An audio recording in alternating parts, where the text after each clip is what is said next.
You want to take this? Please. He put me on there. Hey, would you pass those out, Commissioner Streetman? Thank you so much. I brought mine Thank from you so Friday. much. He has his. I brought mine from Friday. If it was Thank the you, same. man. Appreciate it. Yeah. Ladies and gentlemen, this is the October meeting of Clarksville Montgomery County Regional Planning Commission. If you would, let's all stand for the Pledge of Allegiance.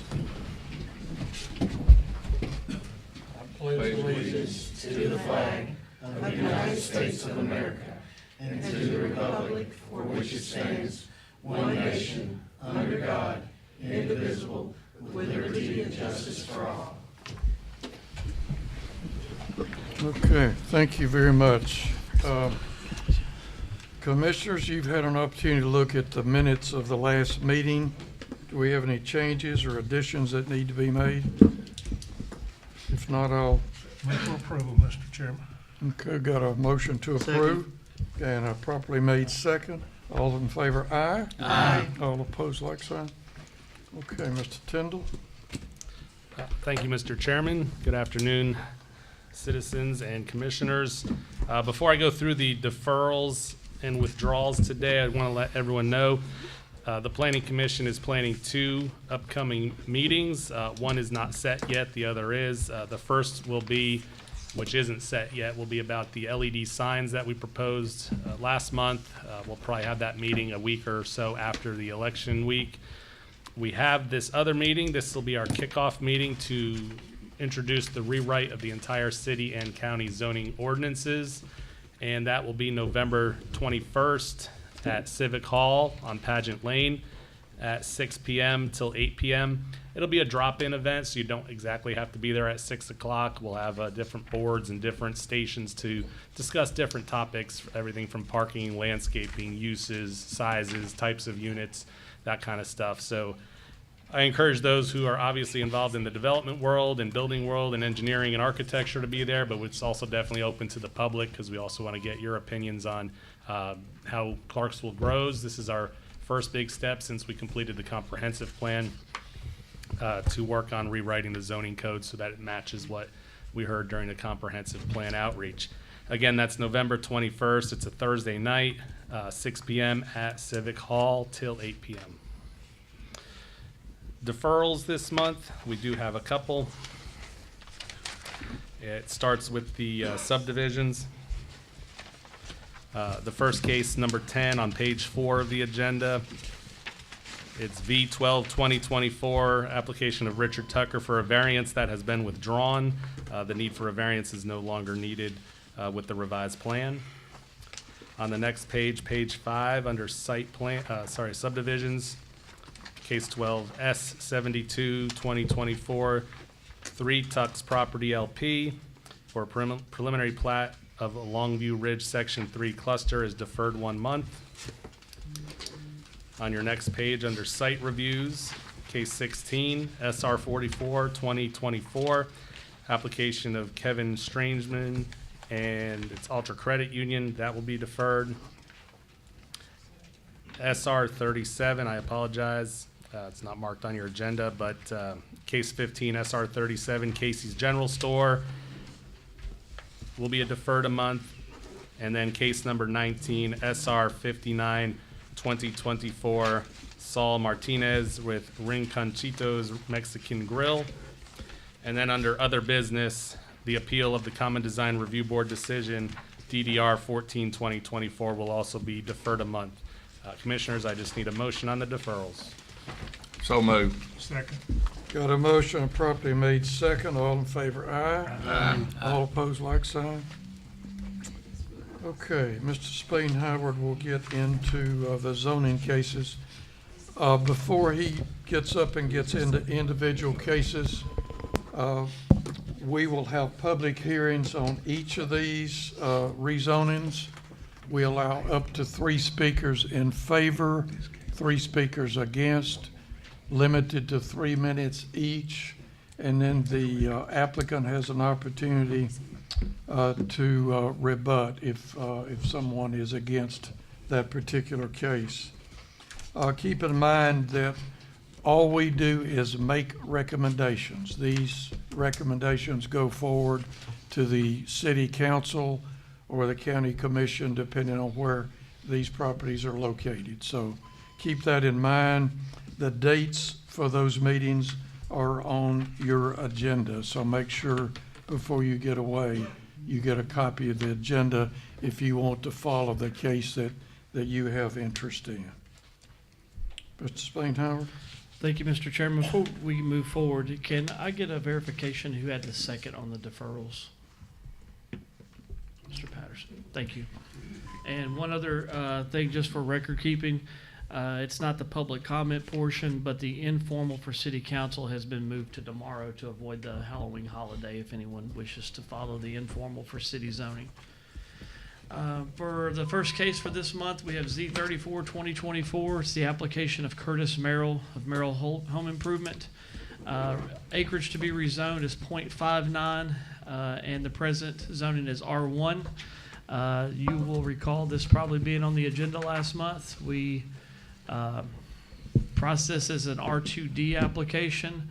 When Mr. Merrill reached the city council, he said he was not building duplexes, but single-family homes. So he is back this month. He has updated the comment for the reason for the request. That you'll see here on the staff report that he's purchased a dilapidated single-family home and would like to demo that structure and construct 2 single-family homes. So the proper zoning that would be needed would be R2A, and that's now what's being requested. This would not be an extension of the zoning classification. It's currently in the St. Bethlehem planning area. You'll see the department comments that start on the bottom of page 1. I will note that the street department has requested required a 5-foot sidewalk as part of the development of this property.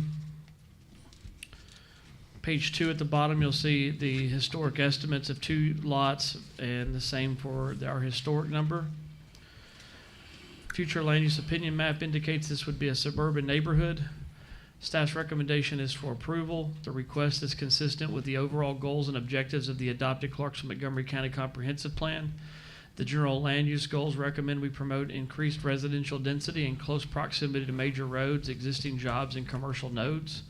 The future land use opinion map indicates that the future land use of this property should be suburban neighborhood. Mild residential density increases are appropriate in the future land use as you transition away from commercial corridors, such as the Wilma Rudolph Boulevard corridor to the east of this property. There's been no adverse environmental issues identified for this property. The next 2 pages are the aerial overviews, and then you have a zoning map overview. And as of close of business yesterday afternoon, there's been no formal public comment logged in reference to this application. If you have any questions, I'll be more than happy to try to answer them. Okay, we're going to have a public hearing on case Z34, 2024. Marvin Curtis Merrill is the applicant. Is anyone here who'd like to speak in favor of this case? Anyone in favor? Okay, is there anyone here who would like to speak against Z34? Seeing no opposition, I'm going to close the public hearing. Commissioners, we're back in the regular session. Mr. Chairman, just a quick point. Just a quick point of clarification. On the agenda, it may say construct a duplex, but the staff report and the presentation has been to build 2 single-family homes. So clearly the request didn't get updated on the agenda, but it is updated on the action form on the tablets for the commissioners. I make a motion for approval because this request is consistent with the overall goals and objectives of the adopted Clarkson-Montgomery County Comprehensive Plan, as well as better suits the request and needs of the applicant as per his discussion with the city council last month. Second. Okay, we've got a motion and properly made second. All in favor, aye. Aye. All opposed, like sign. Okay, motion passes. All right, Commissioners, the next application is Z36 2024. It was deferred last month for a traffic assessment. That's now been received. The application is Austin P. IV. The agent is Chris Blackwell.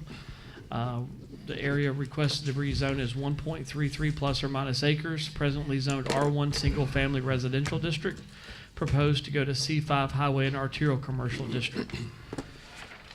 Property is described as a triangular shaped wooded tract of land constrained by floodplain. It is located within the South Clarksville planning area.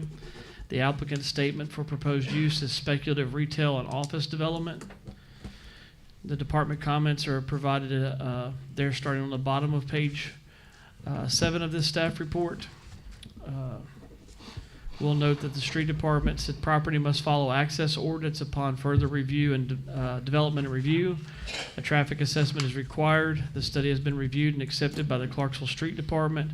No significant change in the level of service was determined, so no improvements are needed, and the proposed driveway on Southern Parkway meets the city access ordinance. The drainage comments were that the FEMA flood zone impacts a significant portion of the property. You'll see the remaining comments there starting on page 8.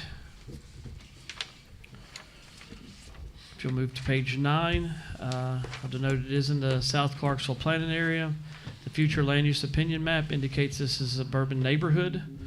The staff's recommendation is for disapproval. The request is not consistent with the overall goals and objectives of the adopted Clarksville-Montgomery County Comprehensive Plan.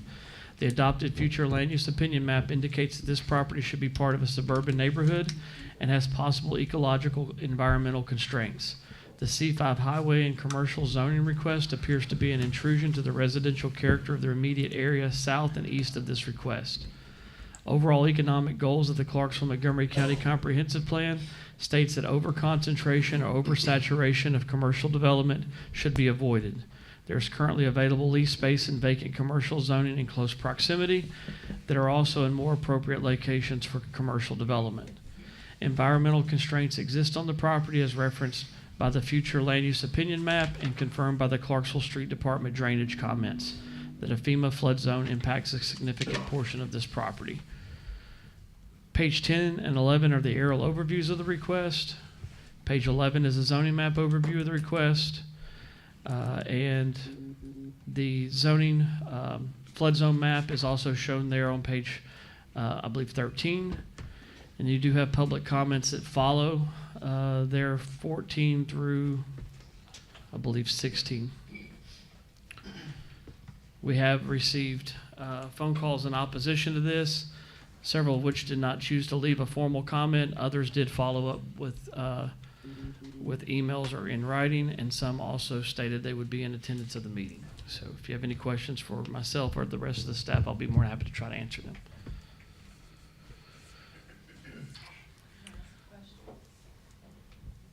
We'll open the public hearing. We're just gonna go into public hearing, so, ladies and gentlemen, we're in public hearing now. Anyone like to speak in favor of this case, please come forward. Please identify yourself and give us a mailing address.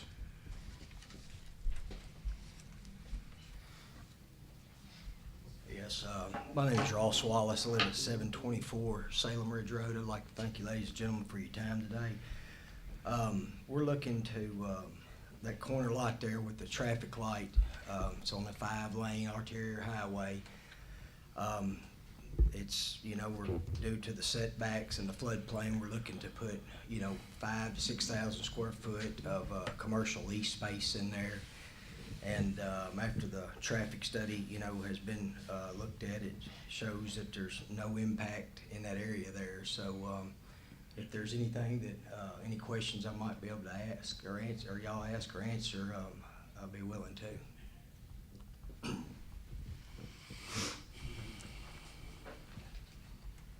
Thank you, sir. Is there anyone else here who would like to speak in favor? You're gonna get your chance. I'd like to speak in favor of it. Okay, please come forward and then identify yourself and your address, please. My name is Larry Knox, Hickman-O-P. Live at 109 Alton Court, which is about a block and a half away from there. And what I don't understand is the traffic evaluation. I haven't seen the paperwork on that. If it's gonna be, if it's residential now, I haven't checked with the county, the city to find out. But if it's residential now, it should be having egress on Southern Parkway. If it's gonna be commercial, the grass should be on 4813. My house, and I guess this, with it being commercial, should be the same as my house, or if it's different, if it's commercial, but I have a 50-foot, I can't build any more than 50 foot to my property line. I think this is a triangle type property, and I'm not sure because I haven't checked to find out exactly what the acreage is on it. If anybody could tell me, I'd be interested to know. 1.33 acres. 1.33 acres. Yes, sir. And the dimensions at the widest point and narrowest point, what would that be?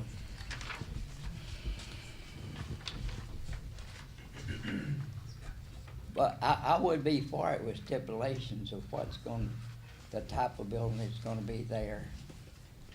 And with the, agreement that it wouldn't be any egress on Southern Parkway, only on 4813, which would Okay. be, Those kind of things will be settled at the site review process. So there's several steps involved in developing a new property like that, so. but if you did that, then you should do all of those, at 4813 along that area, which would be a good ideal all the way to the bridge, and then have a turnaround lane at the bridge, so. Okay. Mr. Tindall, There'll be an opportunity to get into details like that if this gets passed and it goes through the site review process. And the other thing is, I would like for everyone up here to tell me how much is what I'm interested is how much this is gonna improve my property value. I would really. There are like no to know. magicians up here. So we can't tell you that. We have no idea. So, thank you, sir. But put me down as far as long as we get to having a meetings, like I said, egress and those type of things with the. Well, there's a number of steps yet that have to be followed. so- And just make one time, just approve all of it on 4813 as commercial. Okay. Thank you, sir. Is there anybody else that'd like to speak in favor? Okay. I know we have one individual who would like to speak against that's been raising their hand for the last 15 minutes or so. Would you like to come forward? There's, okay, There's a few more of us. okay. So myself and the four gentlemen in the row I'm in, this is our neighborhood, and we are just down the piece. This is a very Can you please residential- identify? Your name and There address. you go. My name is Corinne Valadez, Thank and you. my address is 115 Talton Drive.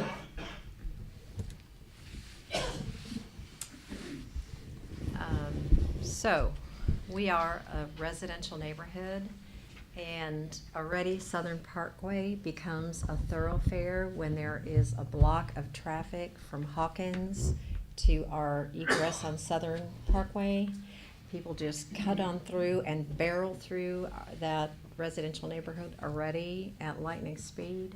So I am completely against this because it blocks us up, and we don't even have egress as a neighborhood because that's our main egress. There is a back doorway, but a lot of times they're not going that way, so it puts us way out. So I am concerned about the traffic and also the fact that we're just a residential neighborhood. I don't want it. I know my neighbors next door and the other way, we don't want it. at all. So, I don't know, anything else I need to say? You girls? I'm gonna leave it to the rest of the girls, okay? Okay, thank you. Okay, we've got an opportunity for 2 more people to speak against. 3 minutes. I'll read fast, Richard. Okay. My name is Maureen Jewell, and I'm a resident at 1207 Southern Parkway. Prior to that, I lived in Southside for 28 years, so it's not just the last 3 years that I know that intersection, but I've known it for 28 years before and after the bridge. The subject property is directly across the street from a gas station, which has 2 entrances on 4813, not counting the one that exists on the Zinc Plant Road Bridge, as well as another entrance to the small strip center, which is a Domino's Pizza and a Riverbend Wine and Spirit, and a third retail space, which used to be a bank, but is currently for lease. And there's actually a 4th entrance, which was used for a drive-through. Of course, there is no bank, so there is no traffic. These entrances are all within a very close proximity to the traffic light on 4813, Zinc Plant Road as we know it, Southern Parkway, and the vehicles making left turns towards town have to cross 2 driving lanes, speed limit is 45, plus the turning lane onto Zinc Plant Road. And in my 3 years of living at this location, many close calls as well as accidents occurred because of this tight situation. They're trying to make a left-hand turn out of the gas station, out of the liquor store, to go back into town, while at the same time there's 45-mile speed limit plus a turning lane, so they literally hit each other opposite.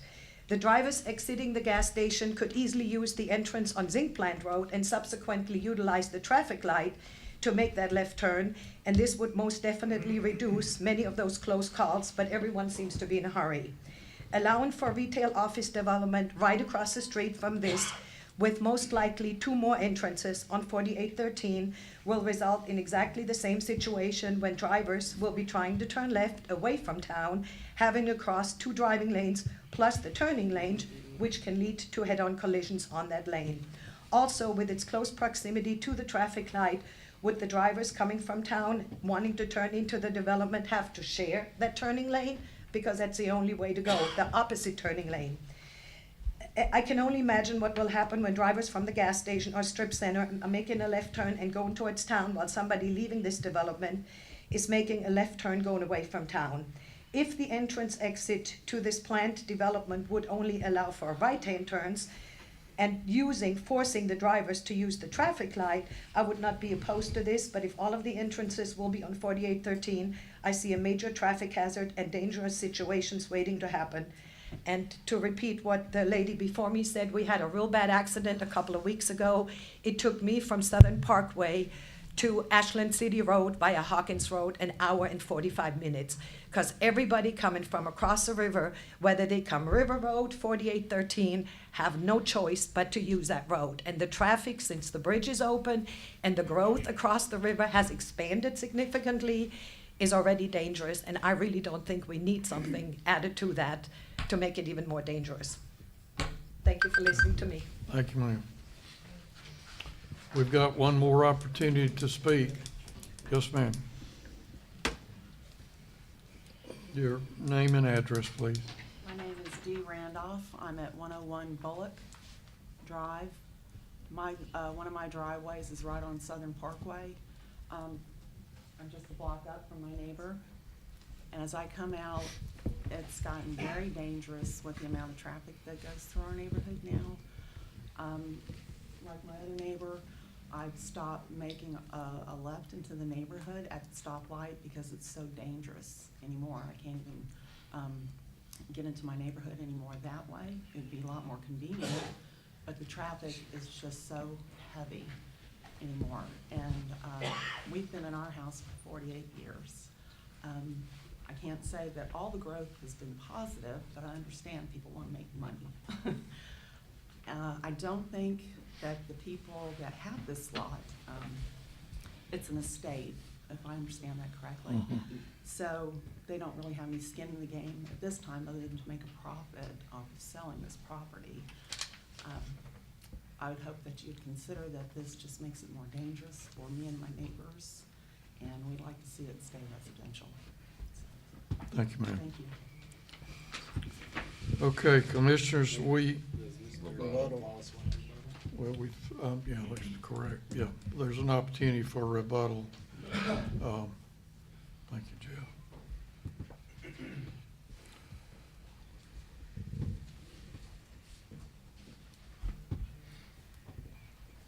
Ross Wallace, 724 Salem Ridge Road. I'd like to thank you for your time again. I just kind of wanted to clarify, there will be no access off of Highway 48 or 13. It would come on the backside of coming out at the Southern Parkway entrance at the traffic light right there. Just to clarify. Thank you. All right, thanks, sir. I don't think I understand what he's saying. We'll clarify that, but close the vote. Yeah, we're gonna close the public hearing. I know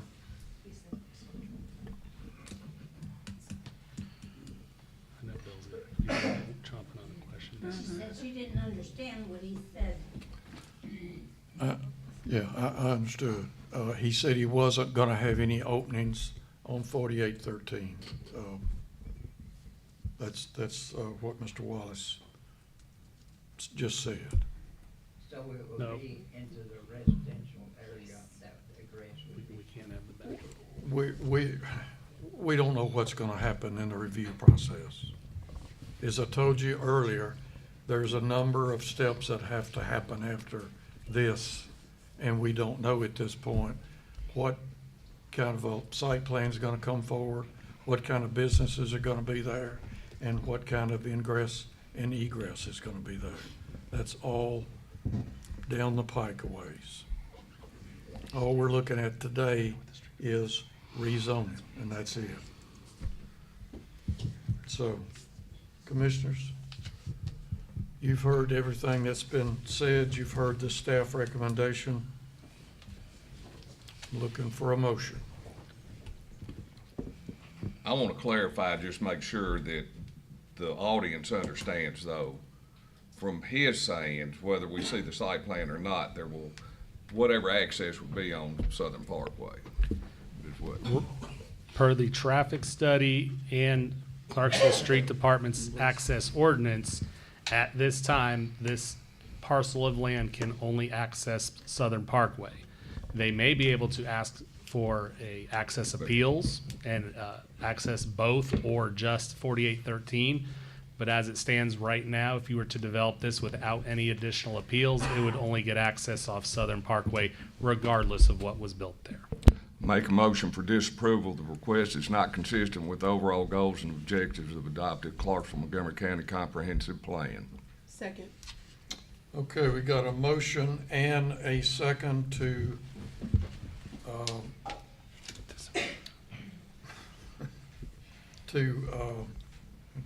my brain's not working. Disapprove this motion Z38.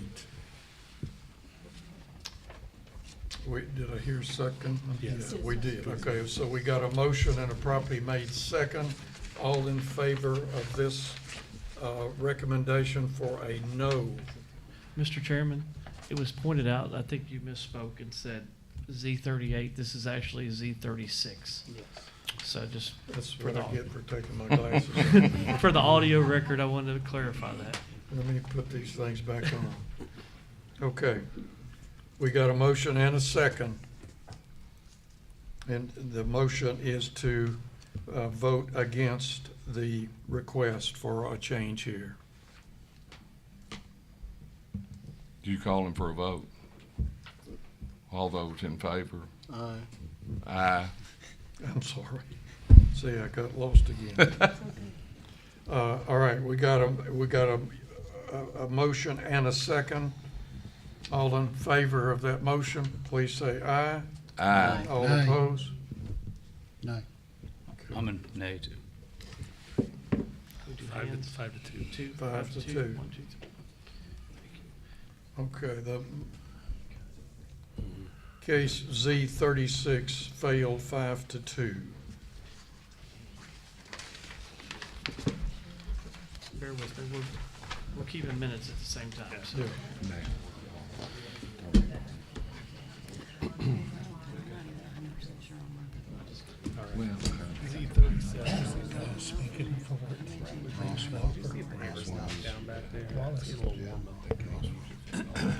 Commissioners, your next application starts on page 17 of the staff report. It is Z37 2024. It's the application of Edwin R. Taylor.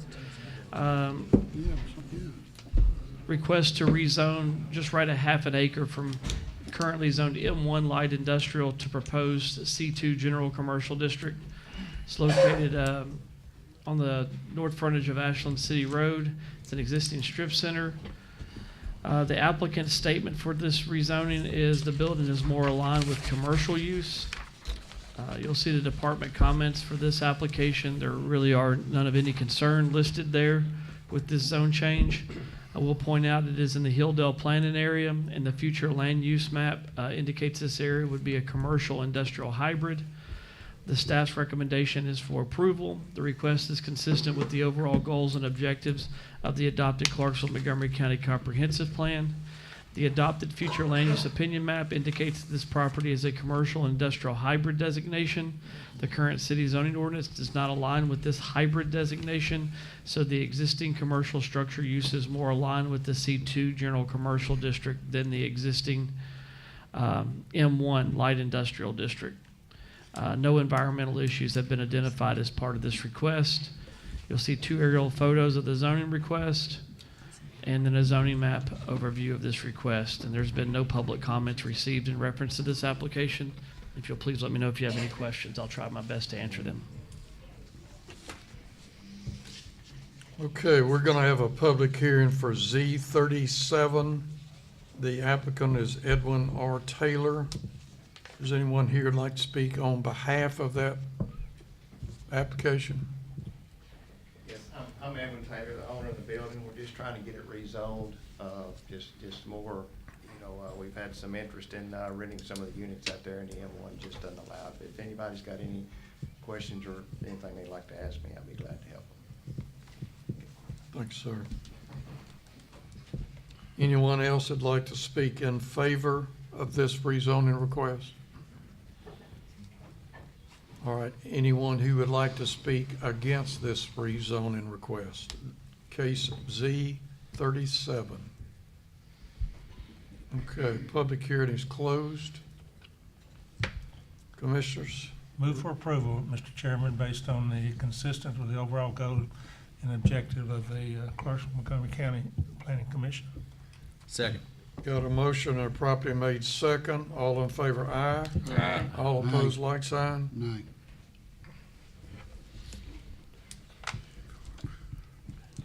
Six to one.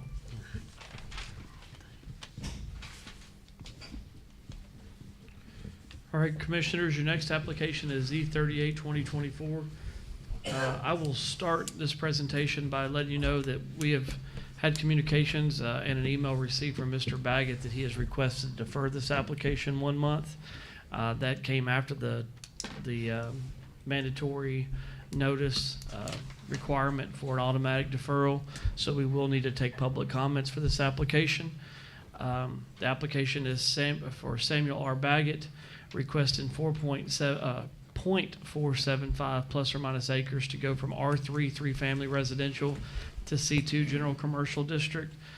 This would be an extension of the zoning classification. It's for property located on the north frontage of Adams Court.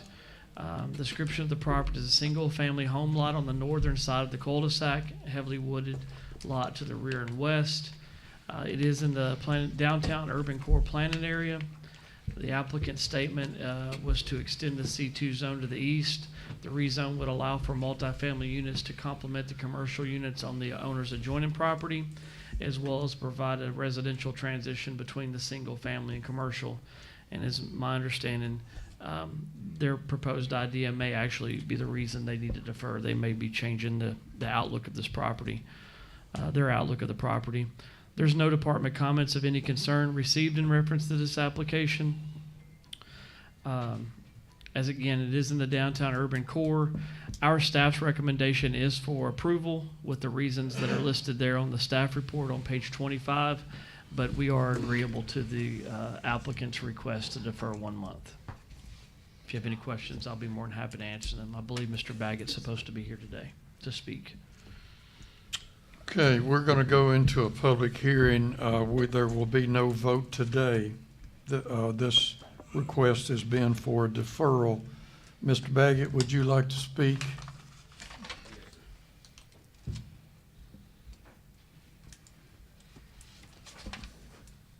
My name's Ren Baggett. I live at 200 Greenboro Court, and Mr. Spainhoward, you're correct. We're going back through a feasibility study with the project, and if it's not the direction that we choose to go with the project, it'd be counterproductive to rezone at this time. So I'm asking for a deferral 1 month so that we can review that and have a little more time to make a decision and come back to you next month. Thank you, Mr. Baggett. Thank you. Is there anyone else who'd like to speak in favor of Z38? Anyone like to speak against case Z38? Okay, we'll close the public hearing. Commissioners, we're really just voting for a deferral. I make So- a motion for deferral based on the applicant's request. Second. Got a motion and properly made second. All in favor, aye. Aye. All opposed, like sign. Okay. Z38 is deferred.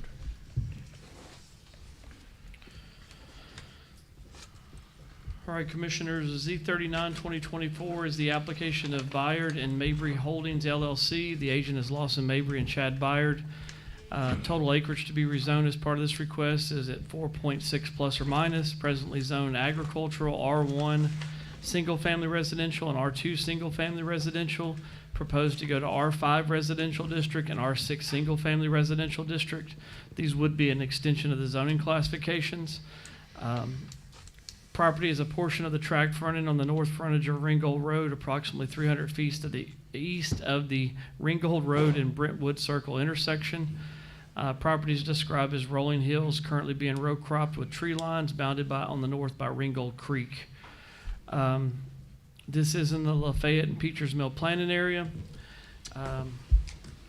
The applicant's written statement for this request is fairly lengthy, so it does not fit entirely within your staff report, so I will read it from the agenda. This zoning request has several components and constitutes our final plan for the subject property. We have further refined our overall plan for Tailwater Meadows based on topography, building footprint analysis, and our acquisition of one additional parcel of land that currently has a mobile home on it. We've added a small 36-home owner-occupied townhome component on the newly purchased tract. This would give us 3 housing types in the neighborhood, creating a wider range of affordability and better respond to the housing needs of military personnel and their families. There will be 28.97 acres of common area, predominantly located along Ringgold Creek. This will preserve the forest canopy and existing views for the homeowners and neighboring properties. There will also be community amenities such as playgrounds, pavilions, and other features. We have also set aside an area of frontage along Ringgold Creek for the proposed extension of the Clarksville Greenway. This tract abuts a portion of the old Tennessee Central Railroad right-of-way that is owned by the city of Clarksville and would provide a singular walking experience for the community. There is room for a parking area at the proposed trailhead, which would be located inside the neighborhood. We have also been in consultation with the Clarksville Parks and Recreation Department regarding this project. In addition to their comment, I will state, you'll see here in a minute, this has a prelim subdivision on it. And I know these zoning lines on the crosshatches you'll see on the maps are very minute. This is the fine tuning of future lots and the R5 area that's been added. There were no department comments of any concern. I will note that the street department reiterated that from the first review of this, that the improvements to the roadway that would be necessitated at the development stage still stand. The owner and developer is aware of that. Total in this request, the applicant's estimate for that total acreage is 43 units. Historic units are 46 per our calculations. This is in the Lafayette Peters Mill planning area. Future land use map indicates suburban neighborhood and mixed residential neighborhood. The staff's recommendation is for approval. The request is consistent with the overall goals and objectives of the adopted Clarksville-Montgomery County Comprehensive Plan. The zoning request aligns with the future land use designations of mixed residential neighborhood and suburban neighborhood. It provides a mixture of housing types such as owner-occupied townhomes, single-family detached structures with lots of varying sizes to meet the diverse housing needs of the community. This request adjusts a small part of a previously approved development plan. The updated overall development plan aligns with the overall housing goals of combining diverse housing options in a neighborhood design. The Clarksville Street Department will be requiring the recommended roadway improvements at the construction phase of this proposed development. No adverse environmental issues have been identified as part of this request. Page 32 and 33 show the aerial overview of the request, then followed by the zoning map overview of the request, and then part of the public comment, and I think it's a pretty good graphic provided by the applicant. Does show at the lower middle portion of this development is those zone changes that do align with our aerial and zoning photograph, if you want to see how they fit into the overall design of the subdivision. If you've got any questions, I'll be more than happy to answer them. We have received some phone calls with questions in reference to this development.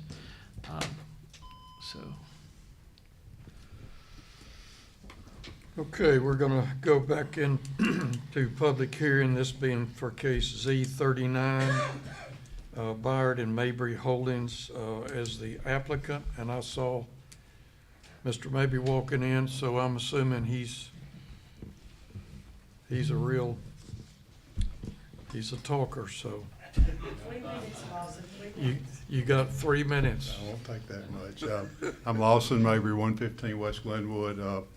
We just bought we're able to buy, we're trying to kind of buy some bad looking properties around. We're able to buy this 1.5 acre tract, had a mobile home on it, and give us an opportunity to have a very small attached, more market rate, affordable housing type in the development. Just 36 homes, probably less than 10% of the total, but going to be a nice development. We are committed to road improvements. We'll be adding a left turning lane on Ringo Road and everything that the city street department has asked us to do. So, and we've got a really nice greenway opportunity there that we think is going to really make a big difference, especially in light of some of things that happened this week with regarding acquiring new property there. So I'll be happy to answer any questions if anyone has any.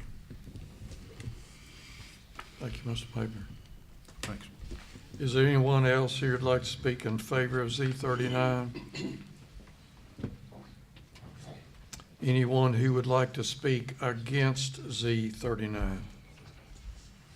Seeing no opposition, I'm sorry, here we go.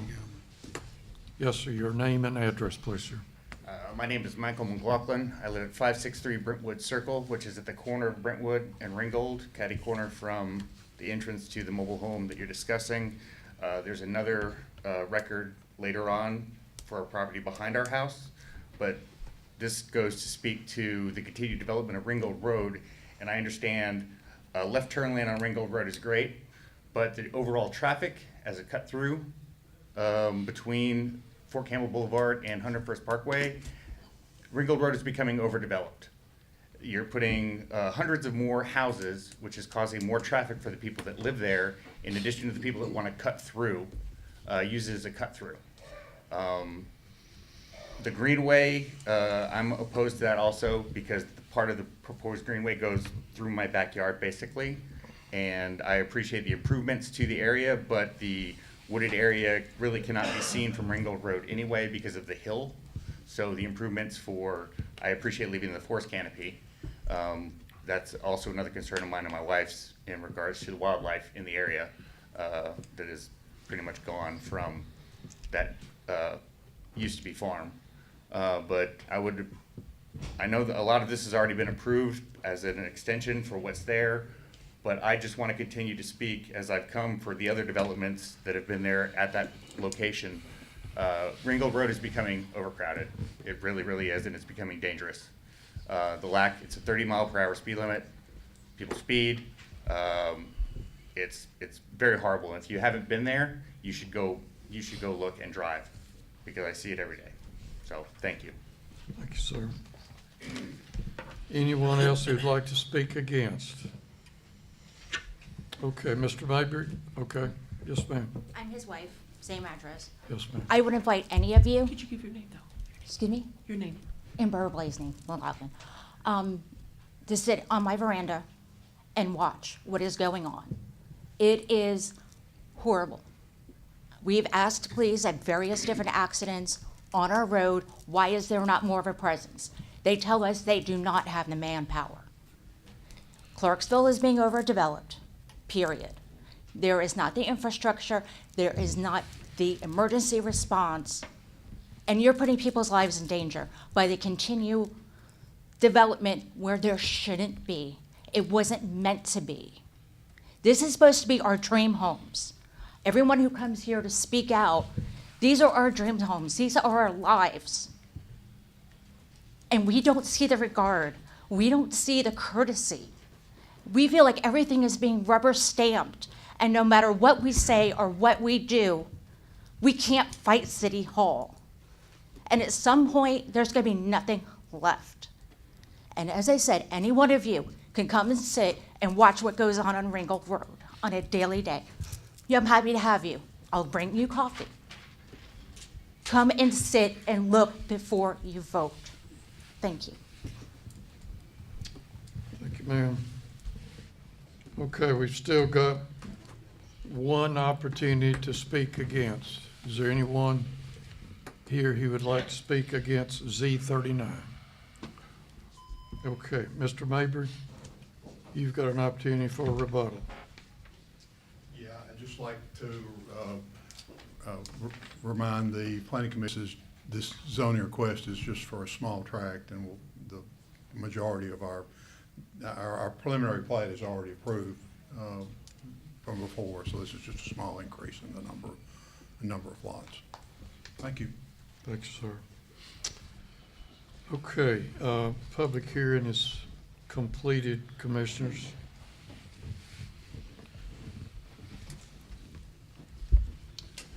Move for approval, Mr. Chairman, based on the consistent overall goals and objectives of the Regional Planning Commission. Second. Got a motion and a properly made second. All in favor, aye. Aye. All opposed, like sign.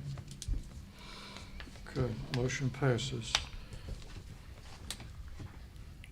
Commissioners, your next application starts on page 36 of the staff report. It is Z40 2024. Application of MSM Capital LLC. Total acreage to be rezoned is just shy of an acre at 0.9 plus or minus. Presently zoned R2 single family residential. Proposed zoning is R4 multiple family residential district. At the time that this application, this would be an extension of the zoning application here to the west. It's north of Needmore, west of Teakwood Drive, and north of the adjacent Treeland Drive, and south of the adjacent to Erie Drive. Description of the property: it's a wooded area with mild topography. In the St. Bethlehem planning area, there was no applicant statement included with this request, but the primary use in R4 is multifamily.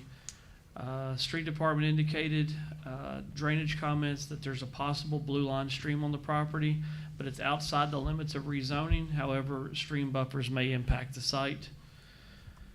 No other comments of any substantial concern. Historical estimates would indicate 11 lots or units on this property, excuse me. It's in the St. Bethlehem planning area. Future land use is suburban neighborhood. The staff's recommendation is for approval. The request is consistent with the overall goals and objectives of the adopted Clarksville-Montgomery County Comprehensive Plan. The parcel is shown as part of a suburban neighborhood on the future land use opinion map.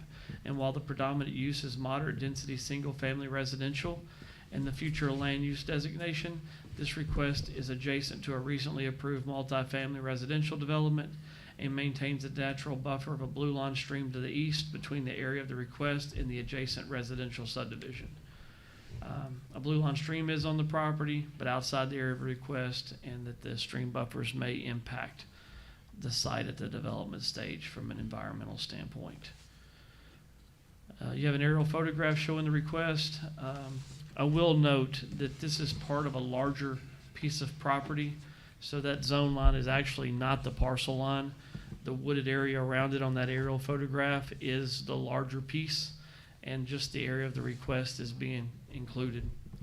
As you can see in there on the zoning overview map, this would be an extension of the R4 to the west or the left in the photograph, and that you do have some public comments shown there on page 42 and 43. If you have any questions, I'd be more than happy to try to answer them.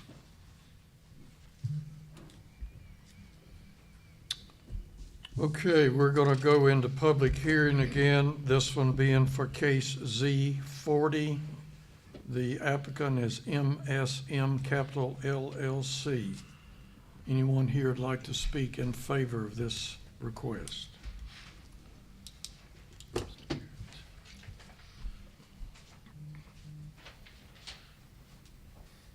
Good afternoon, everyone.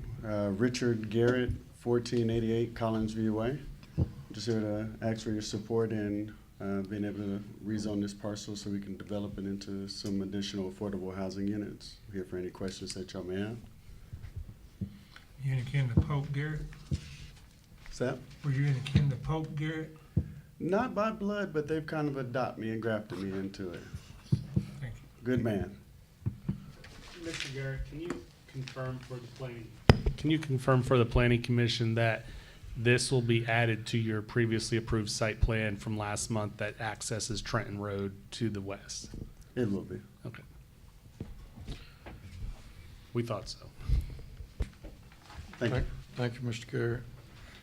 Is there anyone else to speak in favor of Z40?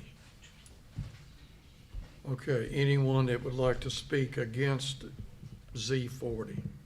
Anyone against? Okay, the public hearing is closed, commissioners. Back in regular session. Motion for approval. The request is consistent with the overall goals and objectives of the adopted Clarksville Montgomery County Comprehensive Plan. Second. Got a motion properly made second. All in favor, aye. Aye. All opposed, like sign. Motion passes. Commissioners, on page 44 of the staff report is the first page of Z41 2024, exit 11 properties.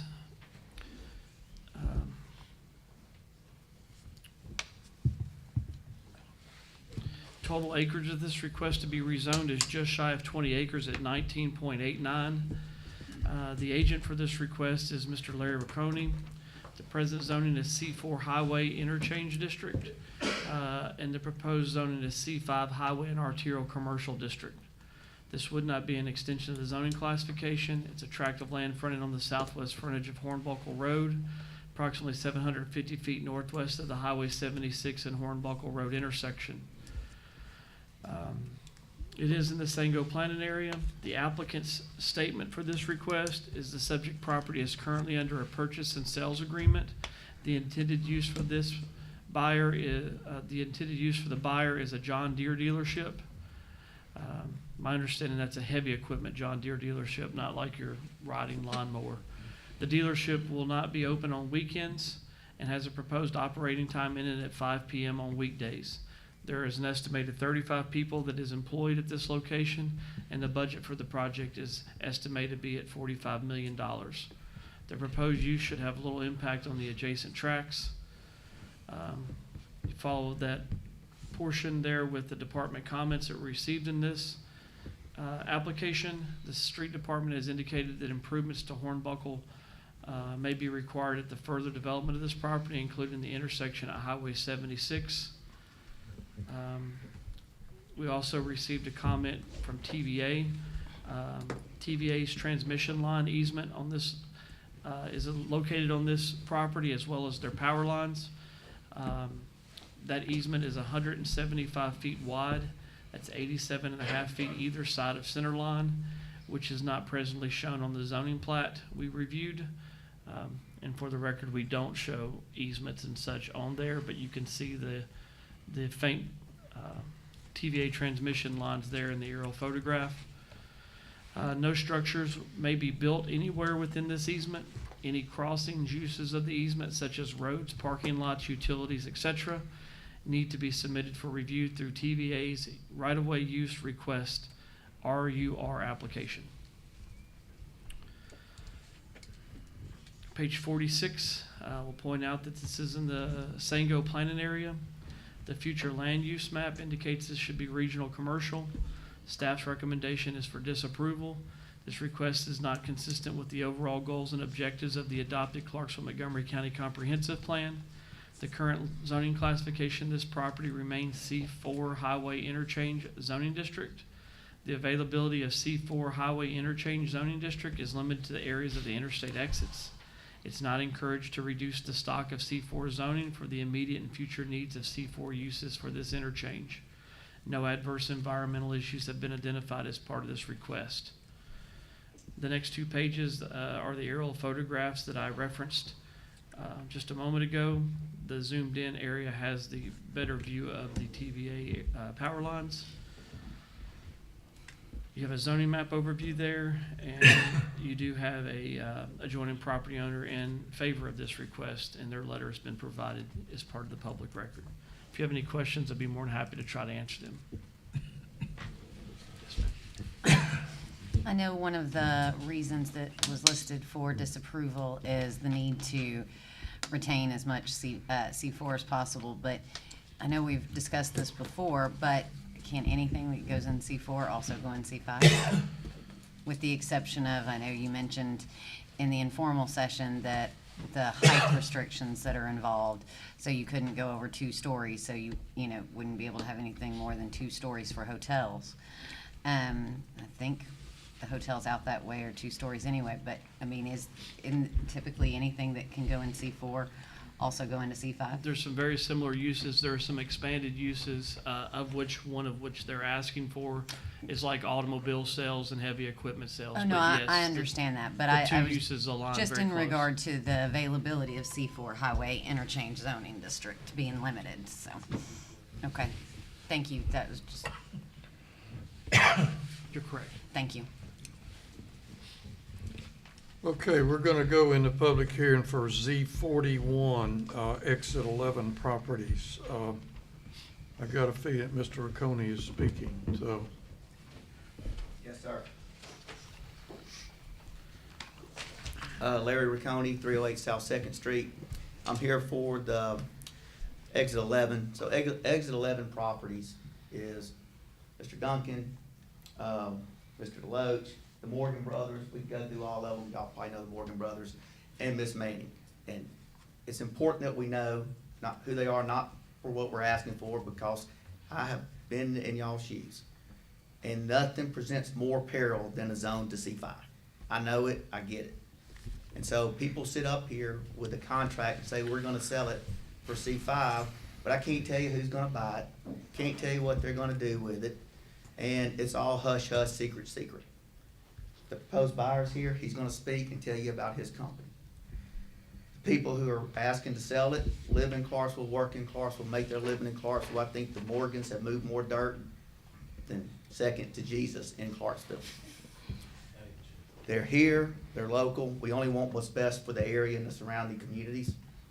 When you look at this property, thank you for pointing that out, it is encumbered immensely by a TVA power line. You can park stuff underneath it. So we're looking at C4, what can we do? We want to be good stewards, we want to be good neighbors. McCoy comes to us. They are McCoy Construction and Forestry, they're in 30 states. He's gonna tell you some really cool things they have for our county and what they wanna do. Fits perfectly. It's a low burden impact to the surrounding area. They're only open during weekdays. They're gonna have some really cool heavy equipment out there, but it's not a big impact to the community. The TVA, we're gonna be up front, the building up front. There can be some, whatever you do, lay down or some parking underneath it, but it fits with that. We bought this property in 1997, 10/1 of 97. They've turned down offers left and right. Could have sold it, but want it to be a good neighbor, want it to have a low impact on the neighbors. To have a neighbor in support of it's pretty shocking, I know, on y'all's side. But if you're gonna pick something to put there and live down the road, we submit to y'all, this is the highest and best use, and it presents the lowest encumbrance or overhead to the neighbors. He's gonna talk about his company. Really cool what they wanna do. I said 35 employees. They're talking about doing this as a hub for their whole area. More employees. I am gonna let him speak to it because we're gonna be open and honest with this whole board on what our intentions are. One thing to point out, there's not many of these places around here. I think the closest is 60 miles. If you have one of these pieces of equipment and you need it serviced, you will bring it to Clarksville. You might go eat lunch in Clarksville. You might come back and pick it up when it's fixed. You might spend the night in Clarksville. I don't know anything about this other than I could break them, I'm sure, but it is almost a destination, and it will actually be a benefit to Clarksville, not just in the land use, but in revenue through taxes at the city level, at the county level, and through sales tax. Thank you. Thank you, Mr. O'Connor. Mr. Riccone, mine's not as much a question as a comment as the representative for Ward 10. I appreciate the fact that you pointed out the low impact that it would have, especially with the hours that were given earlier, the low impact that it'll have on the neighborhood and not affecting them so much on the weekends and nighttime when, you know, there's already a lot of traffic there as it is, but this is something that's not going to be something that bothers them, you know, as they're trying to live their lives over there. So I just thank you for bringing that to all of our attention. Thank you, Mr. Straitman, and he can talk more about as far as other hours. Mr. Riccone, will you confirm that this is under a contingent contract with McCoy? It is. The Okay. contract, it has to be rezoned for us to go through. Okay, thank you. There might be some other contingencies. But as far as zoning goes? Yeah, this is it. okay.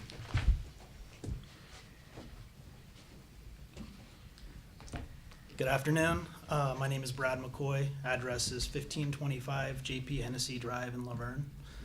I'm third generation at McCoy Construction and Forestry. It's a family business. We started in 1958. My grandpa started our company as the sole employee, driving a milk truck route from dairy farms to a cheesemaker. Today, we operate and have 4,000 team members in over 30 states. I believe that McCoy Construction and Forestry would be a great neighbor to have in the Clarksville community for the following reasons. Light traffic impact. Our operations are a minimal traffic footprint as we are open from 7 a.m. to 5 p.m. Monday through Friday, closed on the weekends and on major holidays. So that we can keep the area calm during peak times. Supporting Clarksville's growth. As the city continues to expand, we are ready to assist the local businesses and infrastructure with our equipment, parts, and service capabilities, ensuring the community has reliable access to resources needed for construction and development. Active community involvement. McCoy Construction and Forestry is deeply invested in the communities where we operate.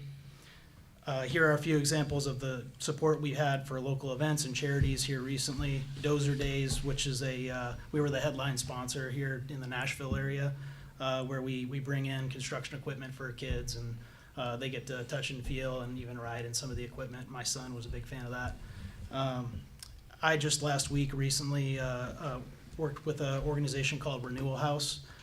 They basically, I donated equipment and worked alongside to build a playground for rehabilitation centers for women with children. This gives a safe place for the kids to play while they go through the rehab process. Disaster relief. We're actively out in eastern Tennessee and in North Carolina donating and helping with equipment out in that way. And whenever there is a disaster that strikes, like tornadoes and whatnot, we're here to help and assist with that. And then, like Larry mentioned, regional headquarters. This plans to be our regional headquarters in Clarksville for our company, creating jobs and contributing to the local economy. We plan to have about 50 employees at this location, including high-paying corporate roles, covering key functions for our regional operations, regional training centers. This location will train employees, helping further develop the skilled local workforce, and then corporate parts warehouse and distribution center for parts distribution across our region, enhancing efficiency for local businesses that rely on us. Thank you for your time and consideration. We look forward to contributing to the continued growth and success of the Clarksville community. Thank you, Mr. McCoy. Yes. Question, please. Will you be putting up a fence to separate yourselves from the neighborhood that it's directly behind the property? We do plan on putting in a fence in a large portion of our site. Any other questions? Thank you. Okay. Anyone else here to speak in favor of Z41?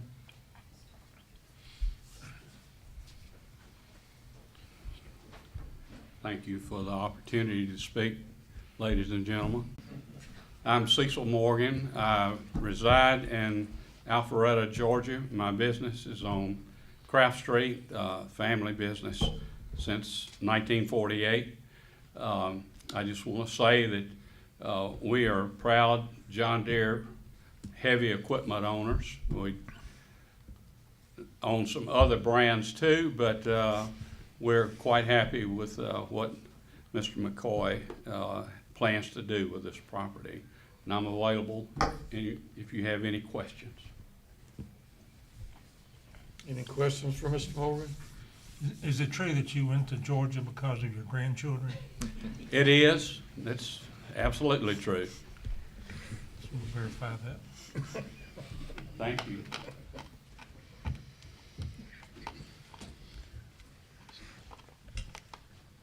Okay, do we have anybody here who'd like to speak against this Z41 proposal? Anyone against? Okay, public hearing is closed, Commissioners. I make a motion for approval based on other C5 being in the area and this just being a singular step up from C4 to C5. Second. Got a motion and properly made second. Question. Okay. Before we voted, thank you, Mr. Chair. I remember we talked Friday. What was the difference that we couldn't stay at 4 versus 5?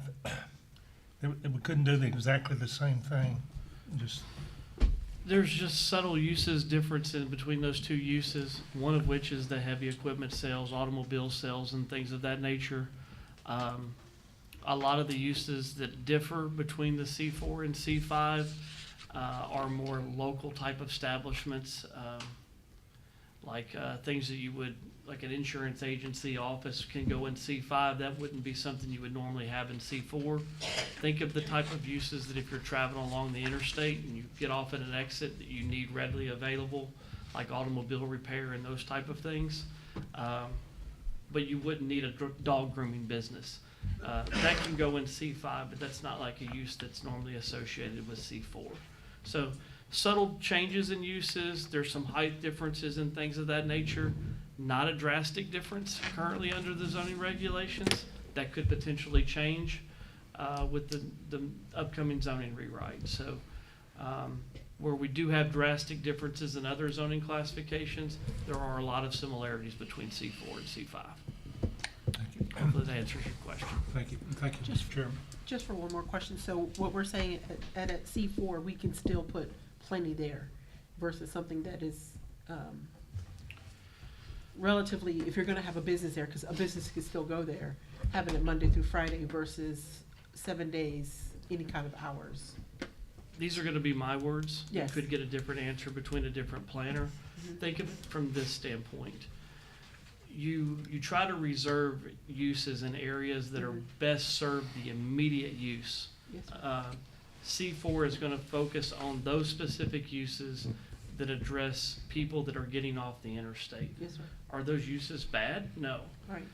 When you get to C5, that's a more expansive use. There's more uses that can go in there. Okay. So from the comprehensive plan standpoint, you're really restricting uses that can go in C4, and you want to focus on those uses at the interstate exit. Okay. Be honest with you, there's not a right or wrong answer. Right. Our obligation is to follow the comprehensive plan in the book that's been adopted.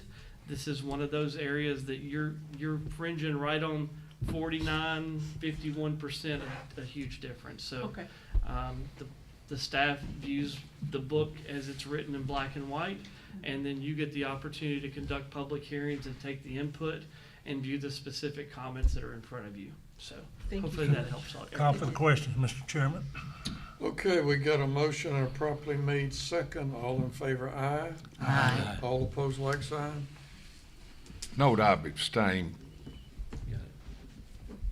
We got 3 people keeping notes, but we'll get it. Motion passes. Commissioners, a little bit different than what we normally do. We normally go stick with everything that's in the city.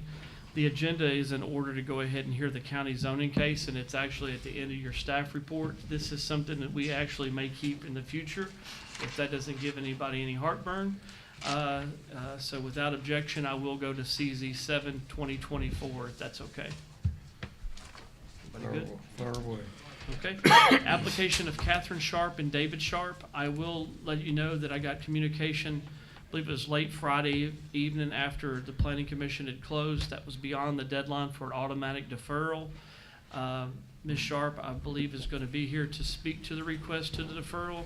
There is no objection to the RPC staff for this recommendation, but I do need to read to the record. We do need to open the floor for public hearing, what the current status of the application is. It's just their request is just shy of 2.5 acres, presently zoned O1 Office District, proposed to go to C2 General Commercial District.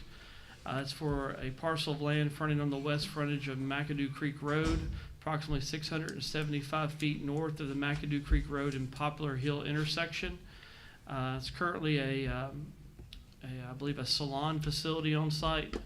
You can see that there in the photographs. The applicant's statement is for a commercial and warehouse space. I do believe Ms. Sharp has denoted in her email to me that she wants to elaborate on that statement as the reason for the deferral. But going through the rest of the application, there were no major department comments of any concern. The impact would be increased number of commercial uses and the intensity of the nature of uses. This is in the Sango planning area. The staff is currently recommending disapproval. The request is not consistent with the overall goals and objectives of the adopted Clarksville-Montgomery County Comprehensive Plan. The adopted land use opinion map indicates the property is neighborhood commercial. The current O1 office district aligns with the neighborhood commercial designation. The neighborhood commercial designation is intended to support residential development with a focus on pedestrian access. The proposed C2 General Commercial District permits uses that do not align with the neighborhood commercial designation and may have a negative impact on the character of the area. And the applicant's statement of use indicates plans for a commercial warehouse space. This does not align with the neighborhood commercial designation and is contrary to the designation's focus on neighborhood supported uses with a focus on pedestrian access. There have been no adverse environmental issues identified as part of this request. I did receive a question about a portion of the staff report. What other commercial designation would be in a neighborhood commercial? That would be C1 is a neighborhood commercial by its definition, and the O1 office district does align. 53 and 54 is the aerial overviews of the request. 55 is the zoning map overview of the request. And as I stated earlier, we do anticipate the request during the public hearing for a deferral, and there are no objections for the RPC staff to their request on that.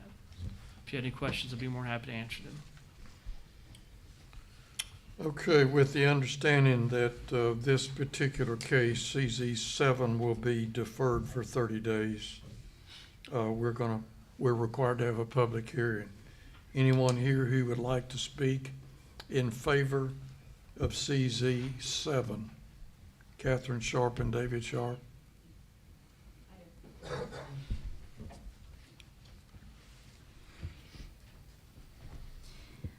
My name is Catherine Sharp. I own 290 McAdoo Creek, and I am looking to get a deferral for next month to have more time to solidify our complete business plan and amend my initial application.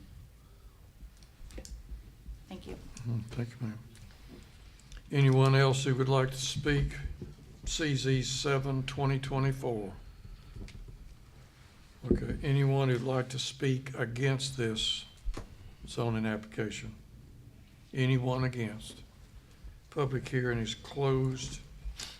Commissioners, we need a motion for a deferral. Motion for deferral. Second. Got a motion and properly made second. All in favor, aye. Aye. All opposed, like sign. Okay, motion passes. The next item on the agenda is Z02 2022. It's the application of the Regional Planning Commission, and I will defer to Mr. Tyndall for this presentation. Okay, Excuse me. Commissioners, this is a repeat of last month. Between the Planning Commission meeting and when it was brought to City Council, it was a error that was brought to my attention. I discussed it with the city attorney. In the Land Development Advisory Committee, we held a virtual meeting, and virtual meetings are not permitted anymore, and business was conducted over the virtual meeting. So the city attorney's recommendation was go back, hold that meeting again, bring it back through. So basically, it just deferred everything a month. Nothing has changed on this application from last month. It's we just updated the dates and are going to be bringing this back to City Council. But due to the error and that you may have considered the Land Regulation Advisory Committee's recommendation last month as part of your recommendation, we need to do this a month. So this was heard at the Common Design Review Board. To refresh your memory, they recommend disapproval of it. The Regulation Committee met on Friday. No additional changes or comments were given at that meeting. Let's see your tablets. And I'll just read the staff recommendation and again to the record. Okay, I got it. Okay. As a reminder, and I did change this, Commissioner Streetman, to say that the applicant is the City Council on the staff report. The staff does recommend disapproval of this. Since this overlay applies to new construction and redevelopment coupled with the growth of Highway 676 corridor over the past 4+ years, the overlay's impact would be considered minimal. The growth along the 76 corridor has been of a nature that would meet or exceed the overlay regulations if they were imposed. Signage would be the most impacted with this ordinance along the corridor, and the RPC and code staff resources would be further stretched with the expansion of the corridor. That's all the same as last month. I'll be happy to answer any questions here, and we should conduct another public hearing, Mr. Chairman. I have a question.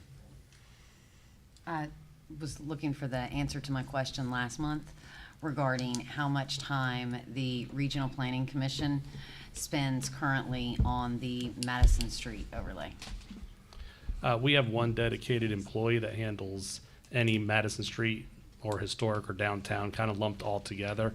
Hard to quantify that on any given month, but we use one staff's time to handle Madison Street as well as those other two areas. So figure a part-time position. It'd be hard to quantify, but I mean, it shouldn't be that hard. I mean, you should know what you've had to look at over the last, year.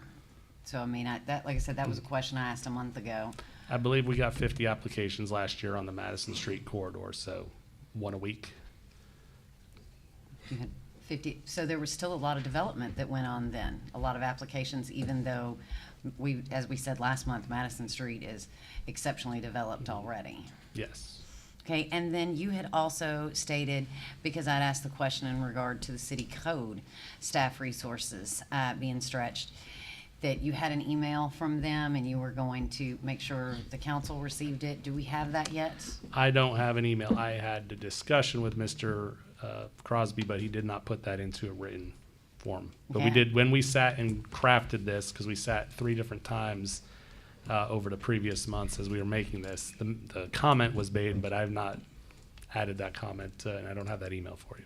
Okay, because I know I talked with him and he stated that the same individual that handled Madison Street would also already handles the 76 area. So they would already be familiar with that process along there to have it through there.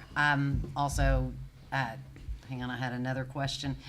The property that we have later on in the meeting that's looking to be developed, that falls in that same design overlay, correct? Bent Tree, the subdivision? The one the one on 76 and Jones Road? Yes, that would be within the overlay. So that would. It's called that's- Bent Tree for our Okay, sorry. agenda. It's okay. But so that is another one that would be looking to be redeveloped on there. Yes. Okay, I can make a few comments later if the chair won't mind, but and I'll keep it brief because we've already been through all this, but I'll turn it back over so that you could have the public hearing.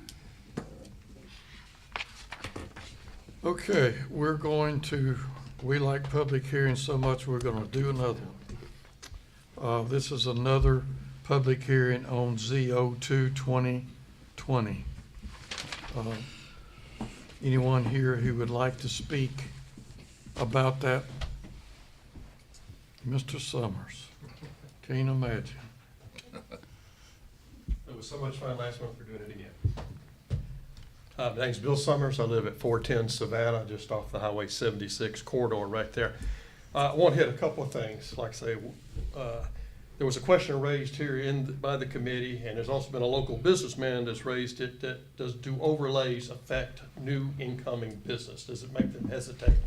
I can tell you, phase one of the corridor came in 2008, came out of 2007 Leadership Clarksville class. It was called the Hilldale Revitalization thing.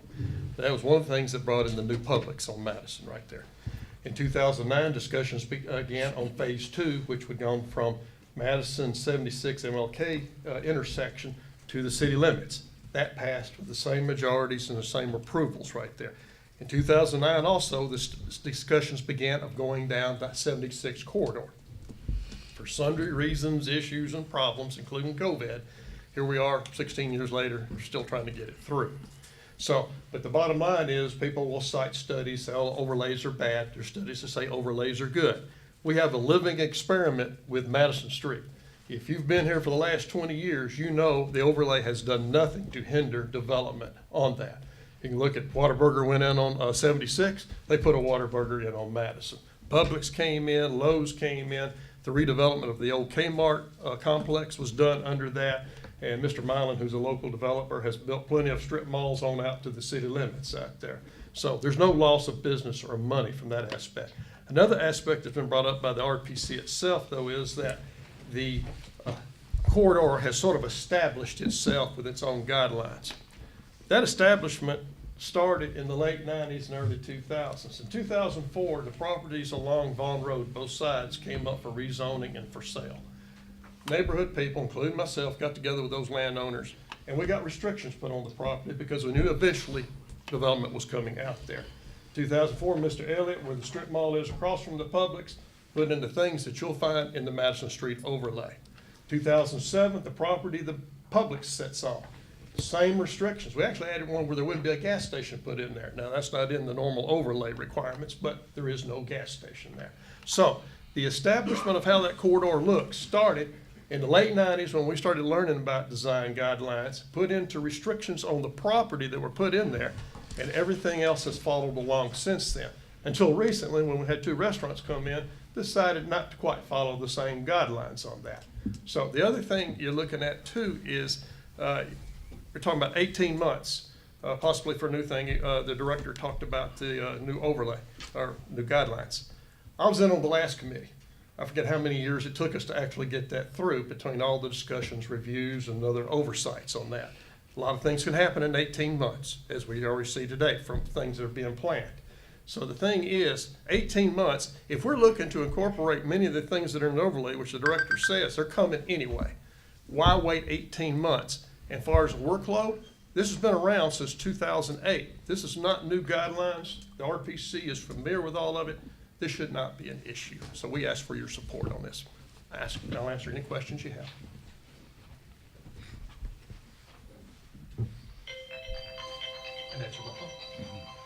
Okay, anybody else who would like to speak on ZO2 2020 in favor?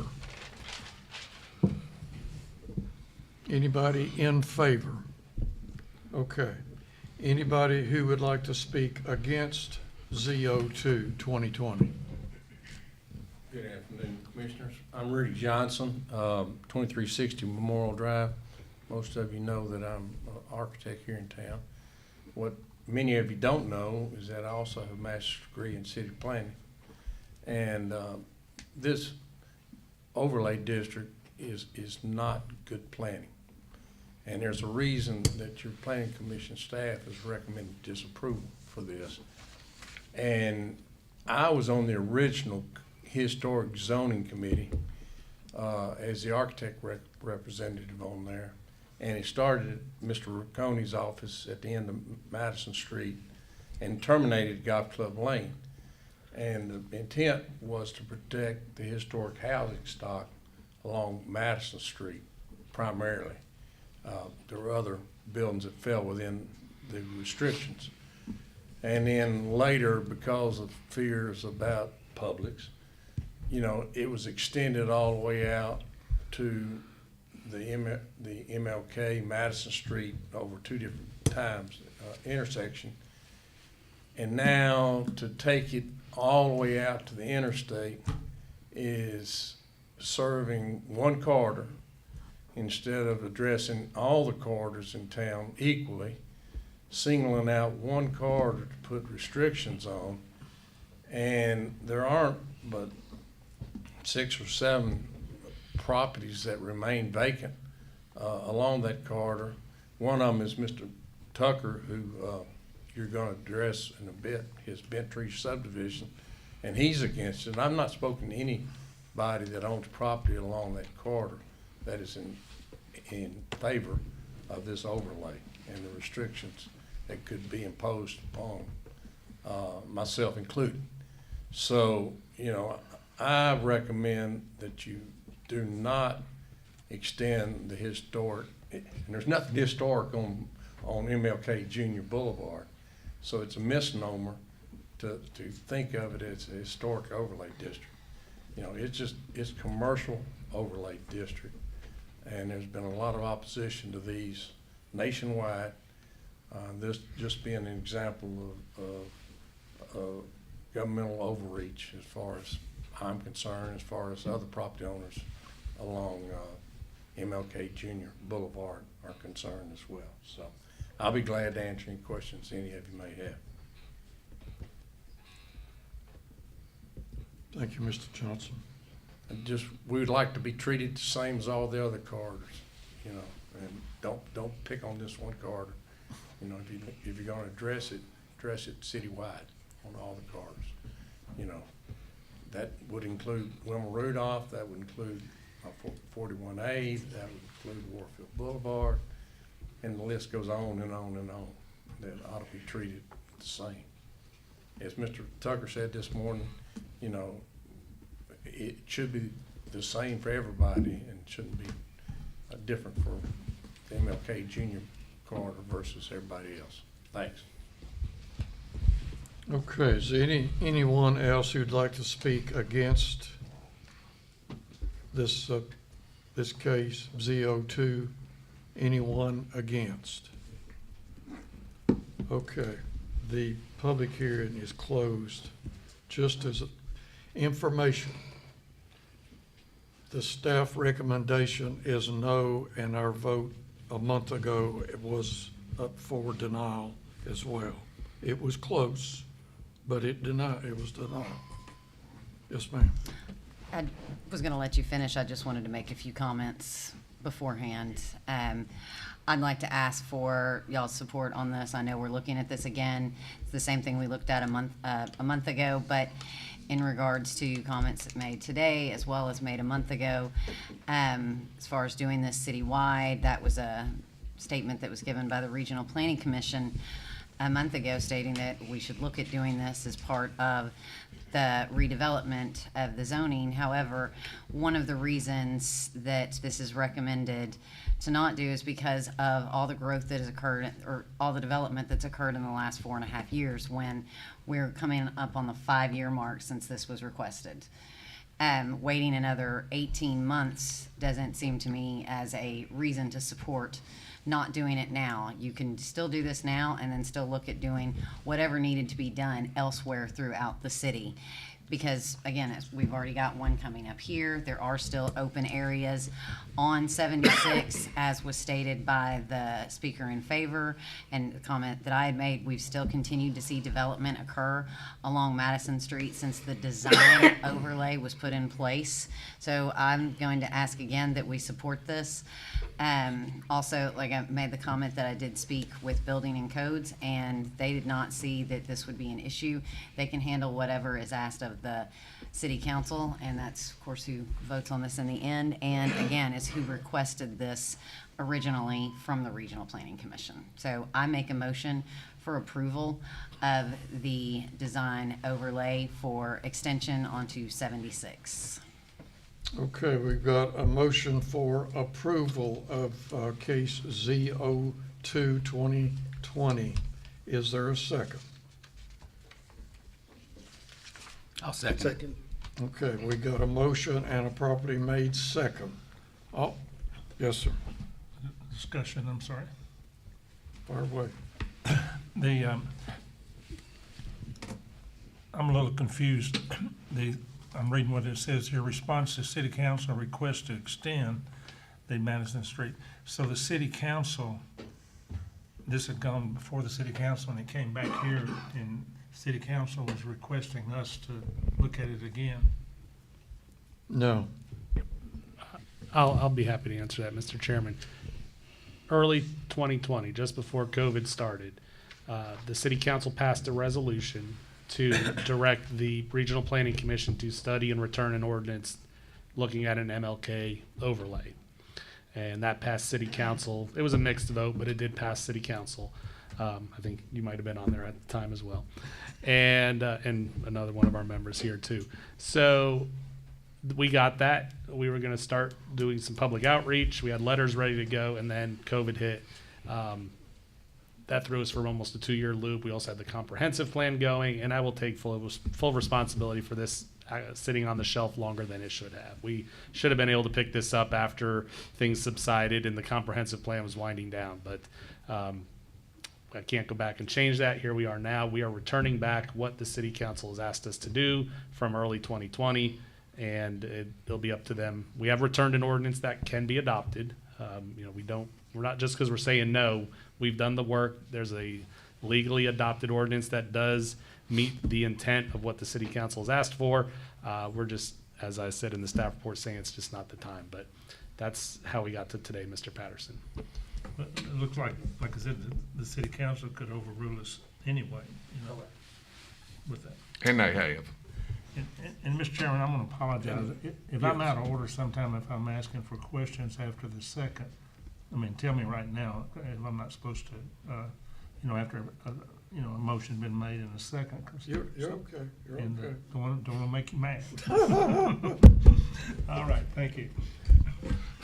Okay, we've got a motion and a property made second to approve ZO2 2020. All in favor, please say aye. Aye. Aye. Okay, raise your hands. 1, 2, 3, 4. 4 in favor. How many against? Okay, the motion passes 4-3. Long, Streetman, Henley, and Guzman 4, and then the rest against.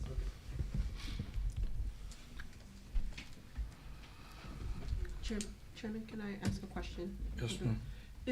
When can we start working on the full community? Because that's really what I would really like to see happen.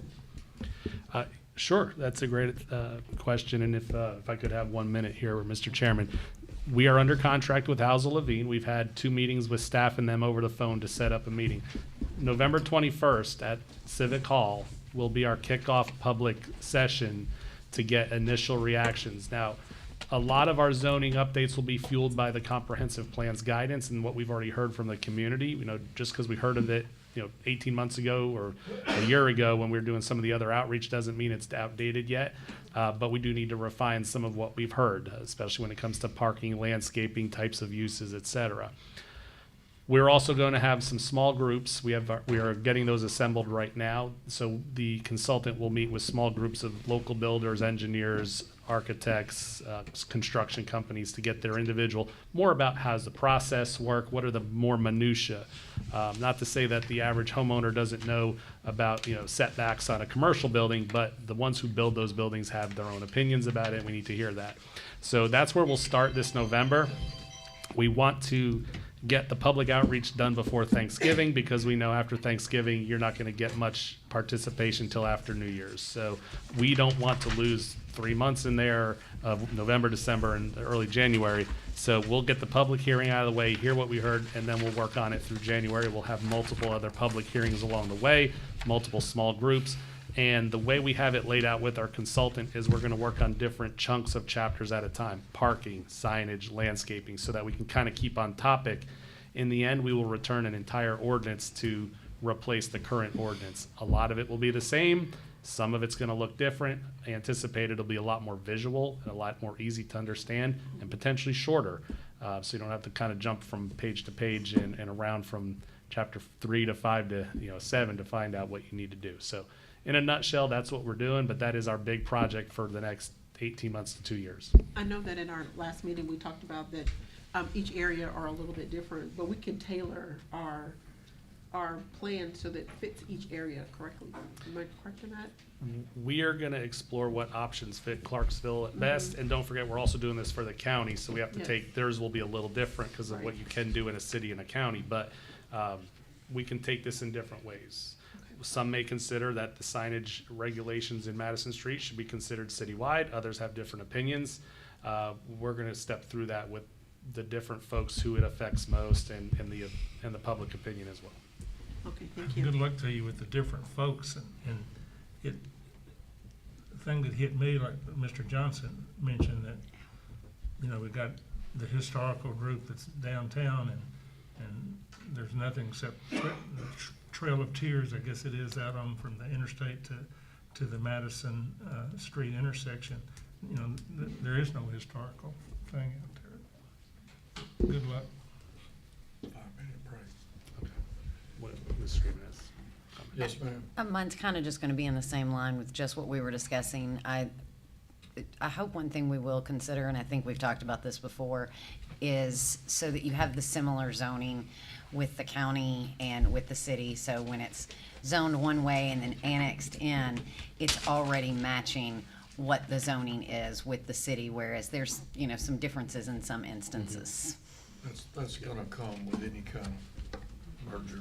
And definitions too, what's the difference between the truck stop in the city and the county? It can be different, or towing lots and things like that. All right. We're gonna take a 5-minute break, then we'll finish up.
All right.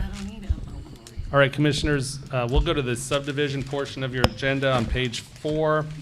All items in this portion of the agenda are considered to be routine and non-controversial by the staff of the Regional Planning Commission and may be approved by one motion. However, a member of the audience, commission, or staff may request that any item be removed for separate consideration.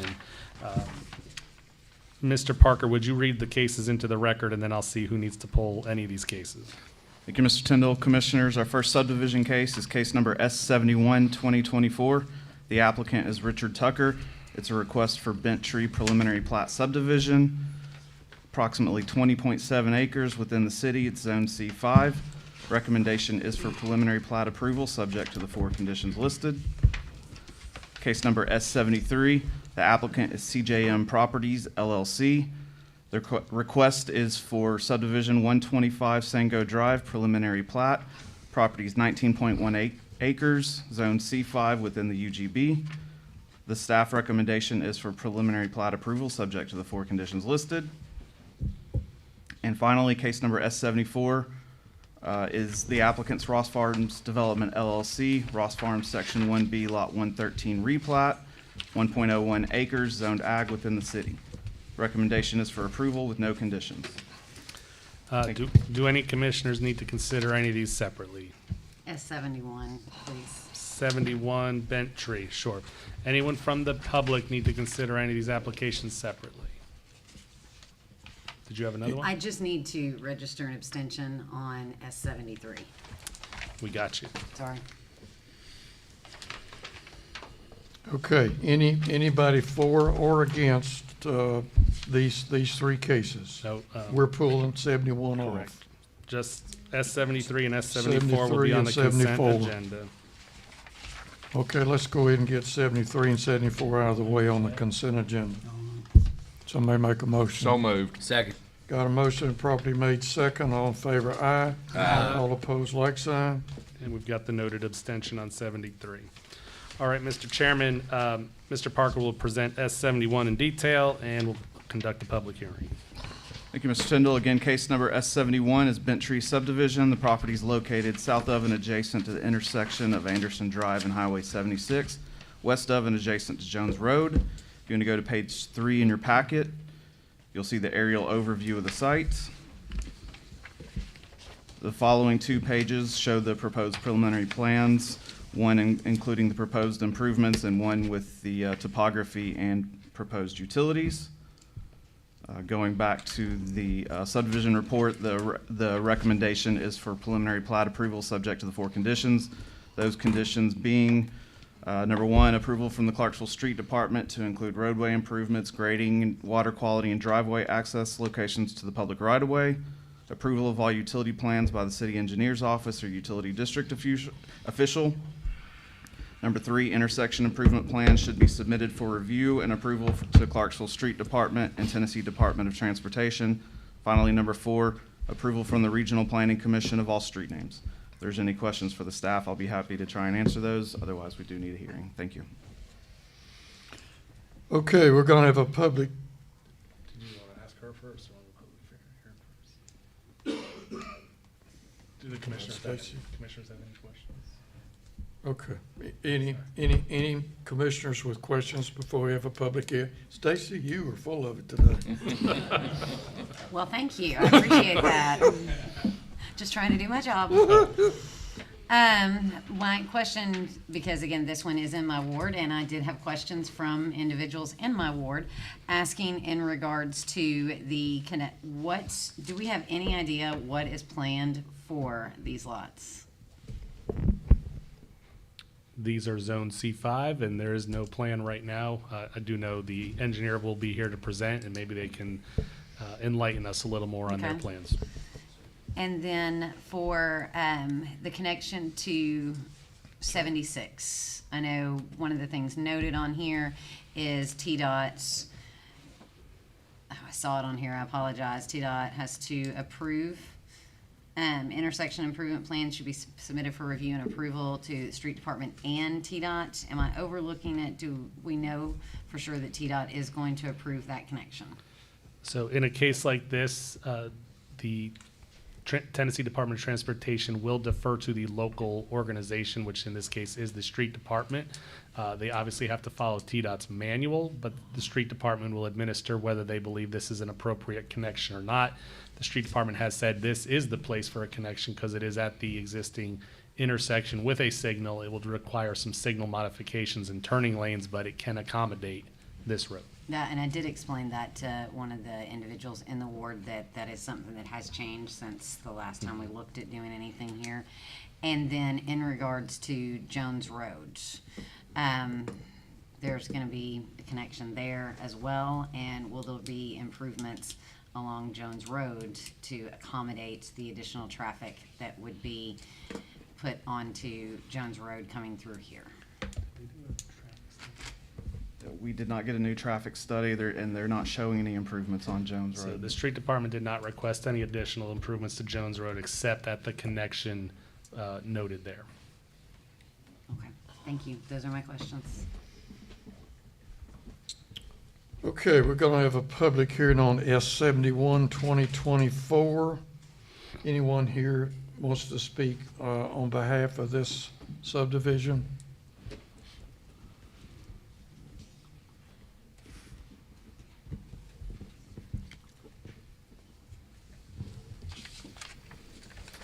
Good afternoon. I'm Jimmy Bagwell, project engineer. To answer one of your questions, right now there are no specific plans for any of these lots. They're speculative at this point. If anyone else has any other questions, I'll be happy to answer them. Do you have any private restrictions on these lots? Not in place yet, but I'm sure there will be, yes. But nothing against certain uses or anything? No. Okay. So Is it definitely that road to the left or that goes to the left to the beach's property, I believe, is that definitely going to be a road extension there? Yes, sir. That was requested by TDOT and also the street department. But you can't live with closing off the Jones Road entrance? We could, but the street department and TDOT both requested. They requested both of those. it has to have an opening on Jones Road? Yes.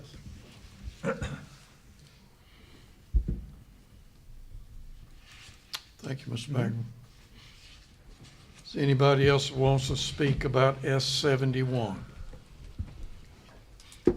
Okay, anybody who would like to speak against S-71?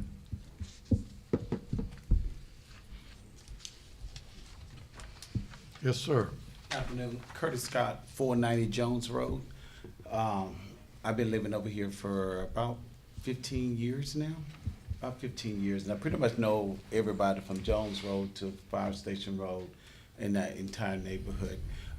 Just looking at the plans and that, we was here about a year ago, and we was asking, they was trying to put 225 apartments in that area and have access to Jones Road.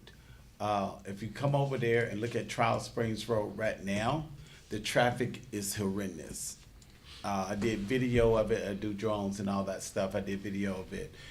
Talking to the community, they actually set me up here to be able to address being able to have access to the road due to the fact that we don't know what is going to be placed over there, and giving approval of what's not going to be there for this to be able to take place.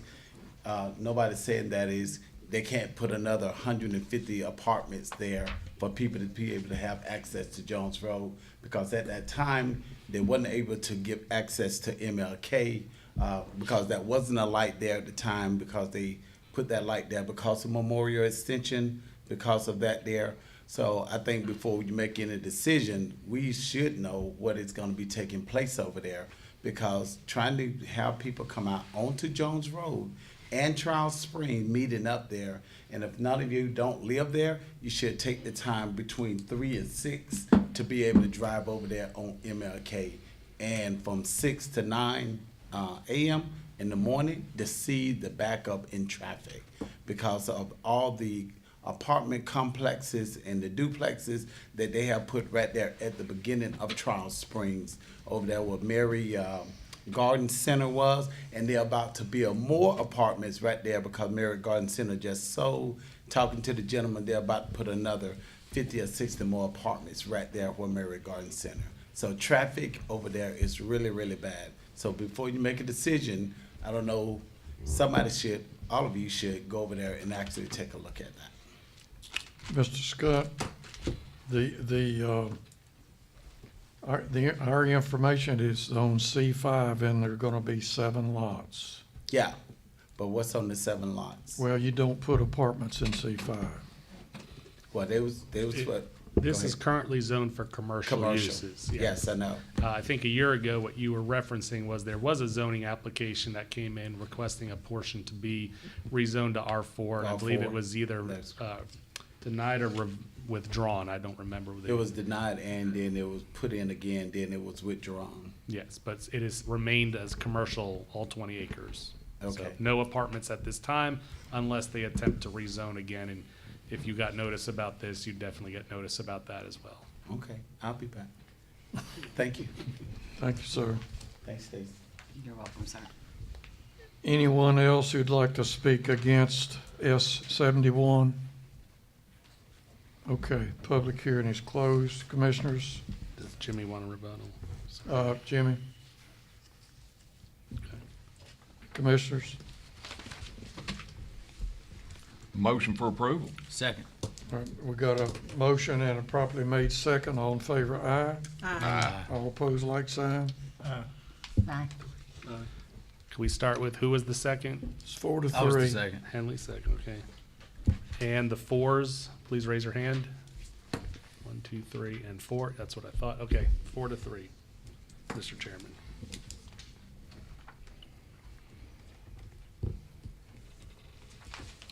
Site plans passed at here, correct? Don't go before the council. Correct. Just questioning. Okay. We'll now move to the site plan portion of the agenda. That is on page 6. Similar to the subdivisions, all items in this portion of the agenda are considered routine and non-controversial by the staff and may be approved by one motion. However, a member of the audience, commission, or staff may request an item to be removed for separate consideration. Mr. Parker, would you please read these with the conditions into the record? Thank you, Mr. Tyndall. Our first site review is case number SR 57, 2024. The applicant is Reach Holdings, Holland Park.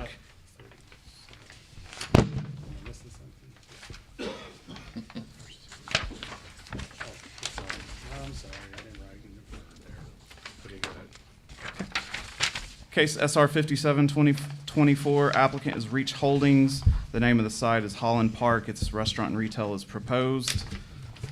The recommendation is for preliminary approval subject to the 3 conditions listed. SR 58, applicant is Chen Fa Yang for a proposed speculative retail. Staff recommendation is for approval subject to the 3 conditions listed. SR 60, applicant is Akshar Patel. It's Needmore Road Retail. Staff recommendation is for approval subject to the 2 conditions listed. And the final one is SR 61, 2024, applicant's Welch Properties for Greenway Townhomes. That is for multifamily, and the recommendation is for approval subject to the 3 conditions listed. Do any commissioners need to discuss any of these separately? I know I want to go home too, but did we not have question on Holland Park? Do we need to pull SR 57? We can see if anyone from the public does first, and Those, we do have someone from the public who does want to discuss Holland Park, so there you go. We've got 4 cases here, so let's hear from anybody who wants to pull SR 57, SR 57, 58, 60, or 61. 61. Okay, is that the only one? 58 and 60 can be considered on the consent agenda. You're welcome. 57, 58, and 60. Not 57, just 58 and 60. Chin Fa Yang and TriStar Energy. So if you'd ask for a Okay, motion. we'll go ahead and get our consent agenda done on SR 58 and SR 60. Motion for approval. Second. Got a motion properly made second. All in favor, aye. Aye. All opposed, like sign. Okay. Let's go to SR 57. Okay, SR 57, 2024, as previously mentioned, applicant is Reach Holdings, Holland Park, restaurant and retail. Property is located on Wilson Road, approximately 100 feet east of 2515 Wilson Road and 1,000 feet west of Old Farmers Road, 17.33 acres, Zone C2 in the city. Staff recommendation is for, before we get into that, sorry, let's go to page 3 of your packet. You'll see the aerial overview of the site. The following pages do have the proposed site plan as well as the proposed landscape plan. Staff recommendation is for approval subject to the 3 conditions listed. Those are, number 1, provide ADA compliant concrete driveway aprons at entrances. Provide all utility plans by the city engineer's office or utility district official. Approval of all grading, drainage, and water quality plans by the city street department to include road and sidewalk improvements as required. Thank you, Commissioners. Okay, public hearing for SR 57. Is there anyone here who'd like to speak in favor of SR 57?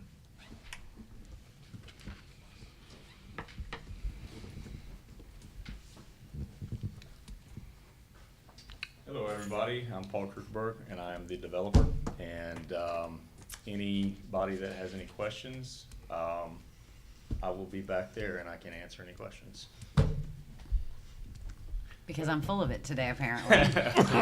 I do have a few questions. I met with a neighborhood that is right over in, kind of behind that, where it'll connect through, and there are some various different concerns. I'm sure they're gonna talk about them, because there are some from the neighborhood that are gonna talk about them, but some of it was, and I can speak to this as well, I know when you first came before us and talked about the idea, I mean, I liked the idea of, the little incubator spaces, but I don't know that I ever understood it to have this size restaurant, much less 2 restaurants that would be in there. And I can say that is a concern for the traffic that would be cutting through the neighborhood to be able to get there, coming from Old Farmers Road, as well as a concern for all of us along Wilson Road as well. Okay.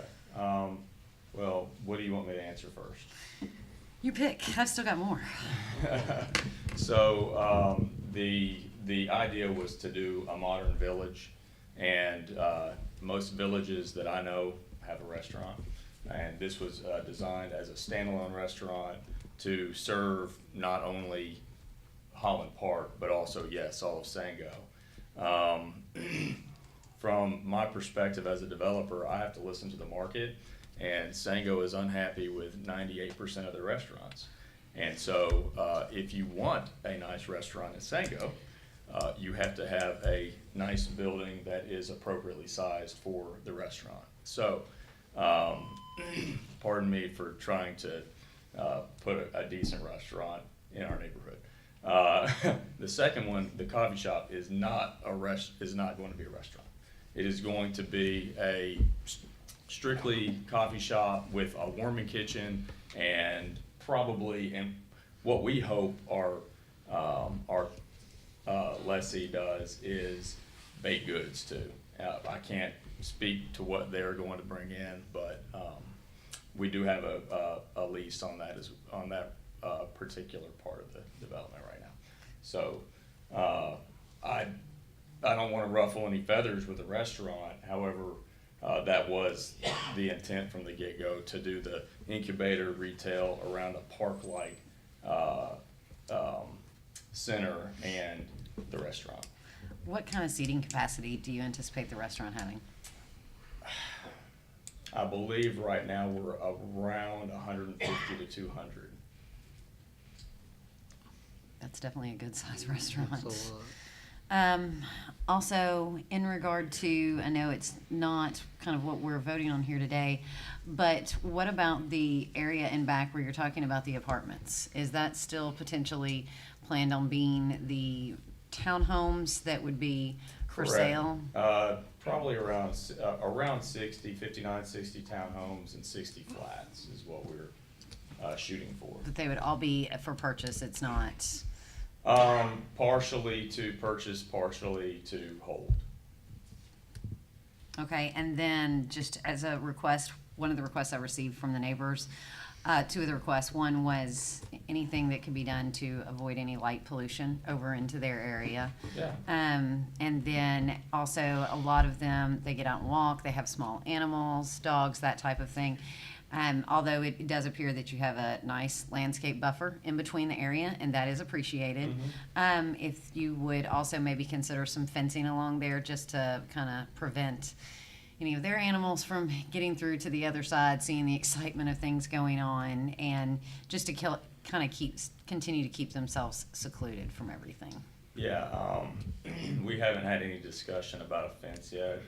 And that's why I'm just bringing it to you as Thank you. something that is something the neighbors asked about. Yeah, we didn't intend it to be necessarily a gated community. However, I mean, if it did come to that, if that was, you know, especially interest of our lessees and our buyers, yes, we would absolutely consider a fence as well. Okay, I think it was more along kind of where you have all of the parking and everything. So that was more, it would be the top area over there to the right. And if I'm wrong, Well, somebody would- in the audience could correct me. It but- would prohibit walkability, and that's somewhat the purpose of this, is to make it a walkable community instead of, you know, the chopped up, you know, residential community that Clarksville has. Is trying to introduce something that is a little bit more walkable, and especially for the Townsend folks, the cottage, Townsend Cottages, Allen Chase. There's gonna be some other people that hopefully will want to actually walk and get their coffee in the morning, or walk their animals over through our development. It is gonna be, you know, completely sidewalked, a little bit more of a mix between the rural Clarksville market and the urban Nashville is what we're hoping for. Okay, I was kind of just referring to where the landscape buffer is already gonna be there, so I don't know if they'd be walking through the trees and the bushes there anyway.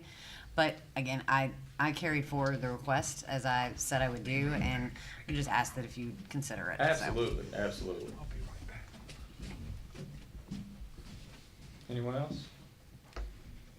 All right, thank y'all. Thank you, Mr. Kookaburra.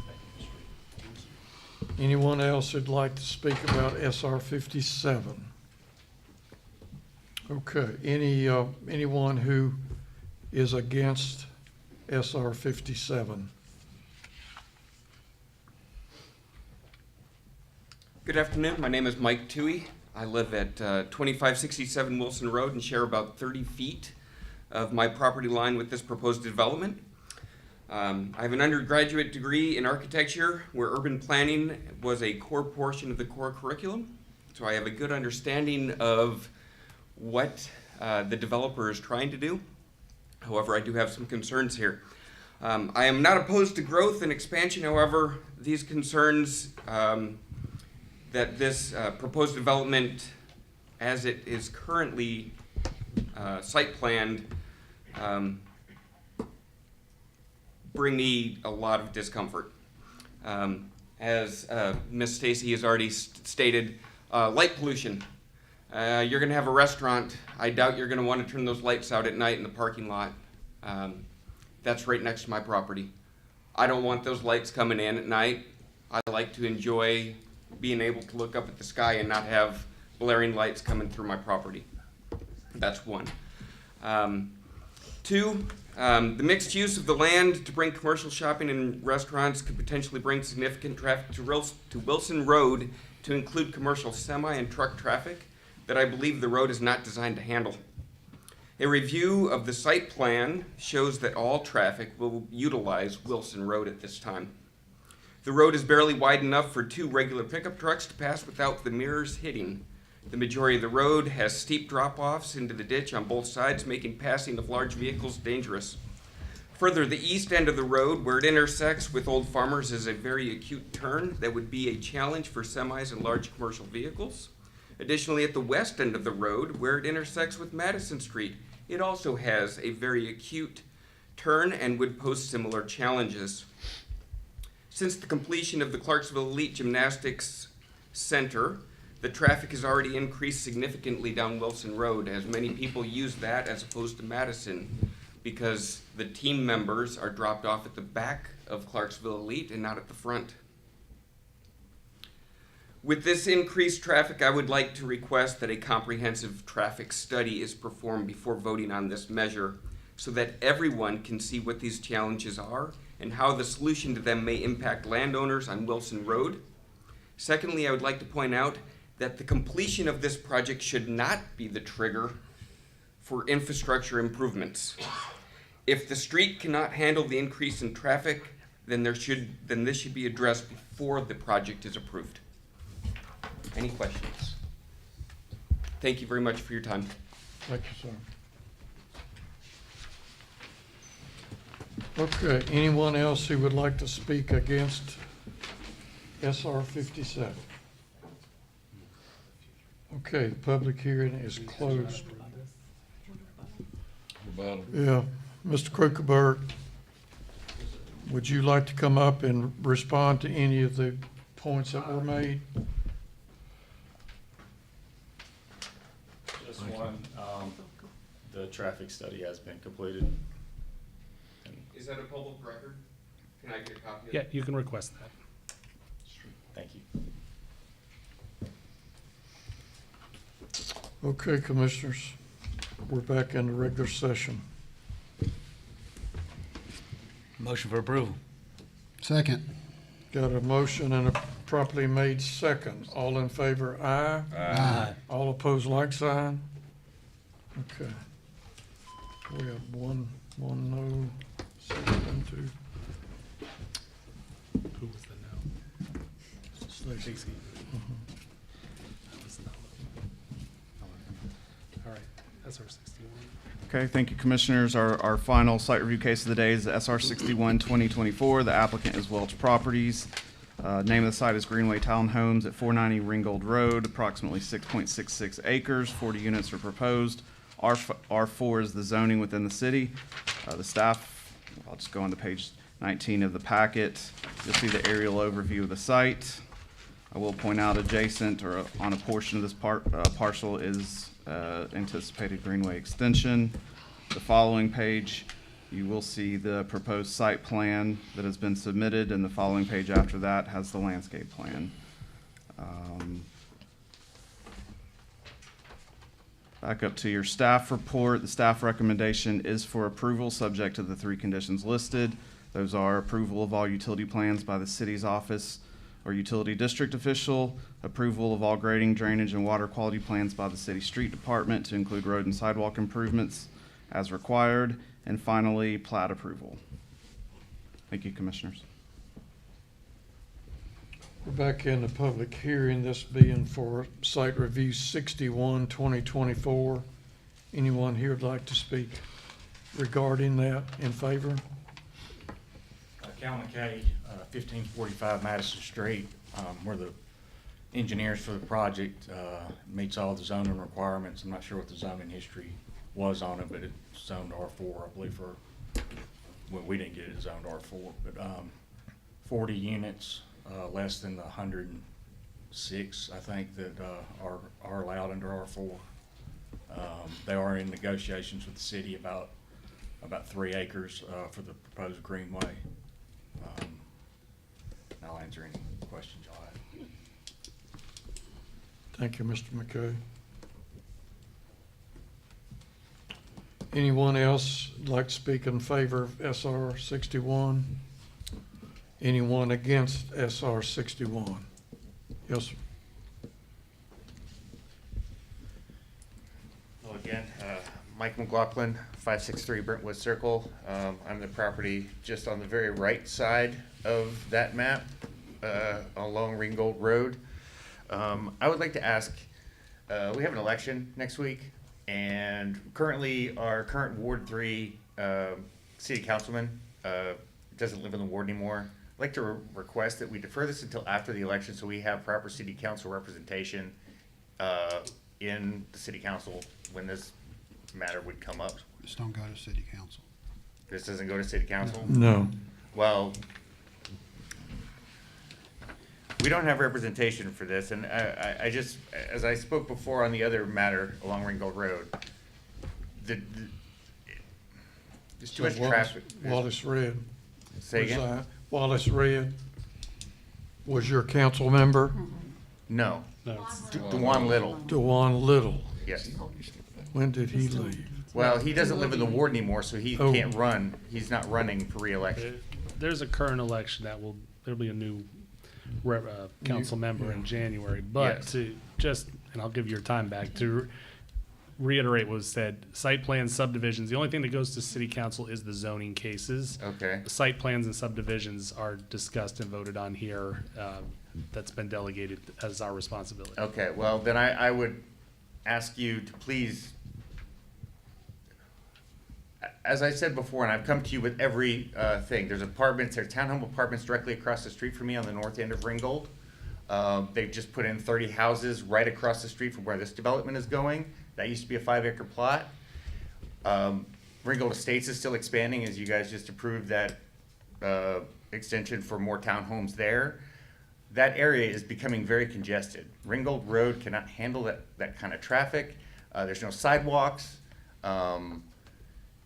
It's just, the development on Ringgold Road really has to stop. There's a lot of other things we could do with that land.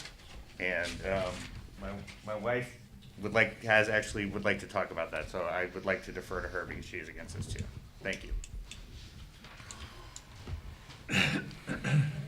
Okay, so nobody lives off of Ringgold Road, correct? None of you? Do you travel on it? You do travel on it. You travel on it. Do you have any problems traveling on Ringgold Road? Well, actually, I just usually go up. I don't usually come down because it's a pain to get into it. Okay, here's the problem with Ringgold Road. We've almost had head-on collisions because everyone's so impatient. Because they're getting from Fort Campbell Boulevard to 101st, from 101st to Fort Campbell Boulevard. They pass us. I live on Ringgold Road.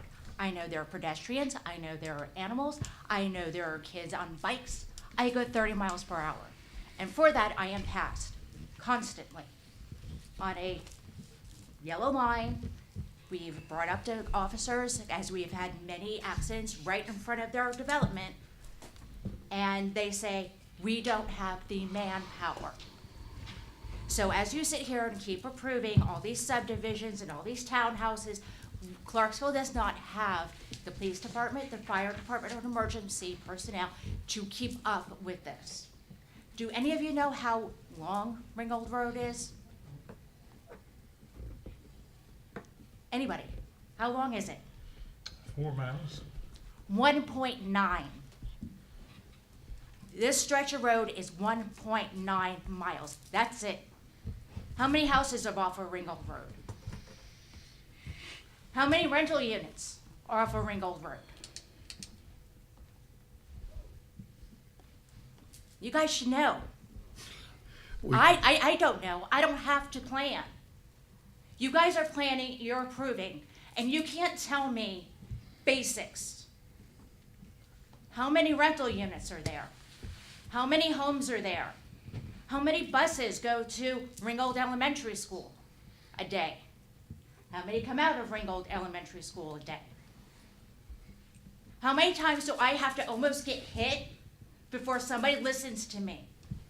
My husband has been here, I've come here. We are asking you to stop on Ringgold Road.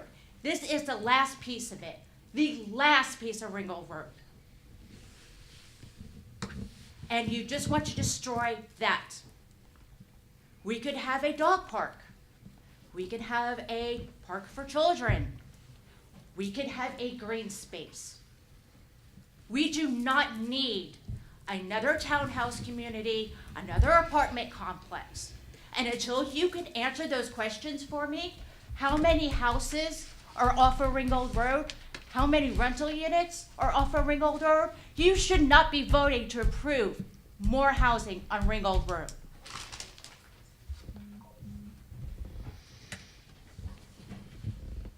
Okay. To give her some just due, can you go through the steps and when it we have a little more control against when we don't, Mr. Tyndall. I'd like to finish up the public hearing first, but I'll answer that. Okay. We've had 2 speakers against. Do we have a third? If we don't, the public hearing is closed. Cal want a rebuttal. It's not gonna. Unless you all have any questions for the engineer. Okay. Okay, All right. I'll answer Commissioner Kimbrough's question here. This goes back to, obviously, zoning's first. This property, as was mentioned by the engineer, has been zoned R4, and we could look back at how long that's been, but it's been quite a while. A lot of the properties are zoned R4. That allows 16 units an acre. As was mentioned by the applicant, the acreage of this could hold up to 106 per those 16 units per acre. They're coming in with 40 units. That's what gets voted on by city council, is the zoning. Do they agree that that zone should be there? And that was done at some point prior to probably everyone sitting here on the board, it sounds like. Once something's zoned, we don't go back and unzone it because something's getting busier. And at some point, Ringgold Road, to your point, was overzoned, as you feel. There's too much. But per state laws and local laws, and even back to the Constitution, it's hard to deny something like this if it's already zoned properly for the landowner. To go back and say, we're not gonna do this now, would be what they call a takings. There are concessions to be made that you could say, there are some improvements that need to be made based on your impact. What is, and Mr. Parker, correct me if I'm wrong, I believe with this, there is sidewalk on Ringgold Road that will be installed. Correct. And though of the 1.9 miles, this is only several hundred feet of it, it is a start. The city street department is also working on a Ringgold Road sidewalk project that will get very close to this. It may actually be able to continue to it from the Fort Campbell Boulevard to the churches and then around the corner. It's in the works right now. We are behind as a city in some areas when it comes to some infrastructure, and this is definitely one of them, and you're not the first or will be the last to hear from on Ringgold Road. So I think that paints the picture of what is before us today. We're looking at, does this meet the regulations? They meet the setbacks, they meet the parking, they meet the landscaping. They've installed the internal sidewalks and external sidewalks as requested by us and the street department. And there's only a few other conditions to iron out before we would sign off on complete approval. Correct. I'll be happy to answer any other questions. You've answered it well. Okay. Commissioners, we got a vote on SR 61. The public hearing is ended. Motion for approval. Second. Got a motion and properly made second. All in favor, aye.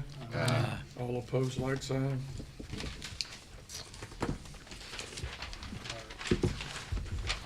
Okay.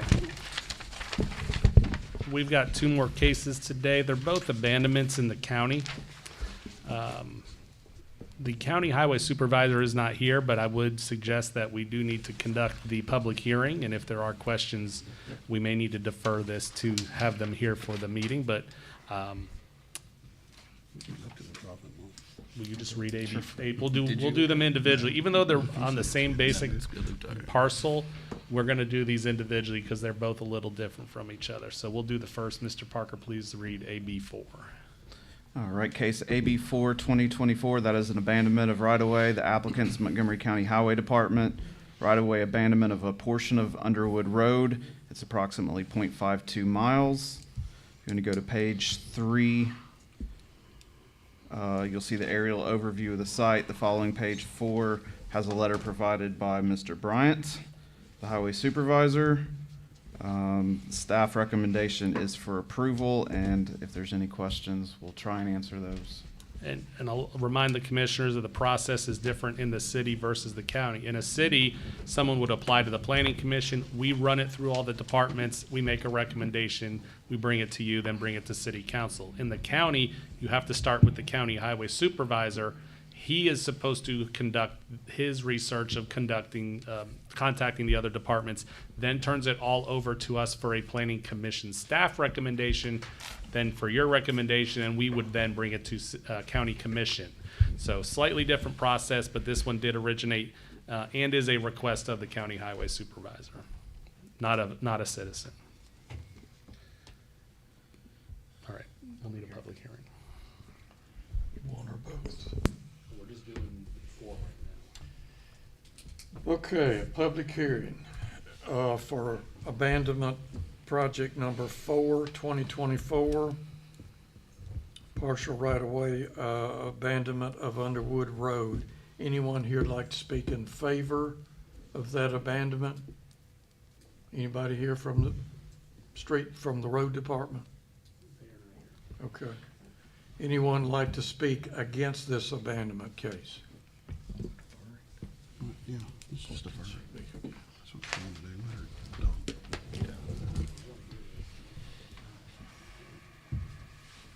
Good afternoon, my name is Michelle Wombold, I'm at 5433 Underwood Road. Just moved back after 27 years of being away. Building a home there.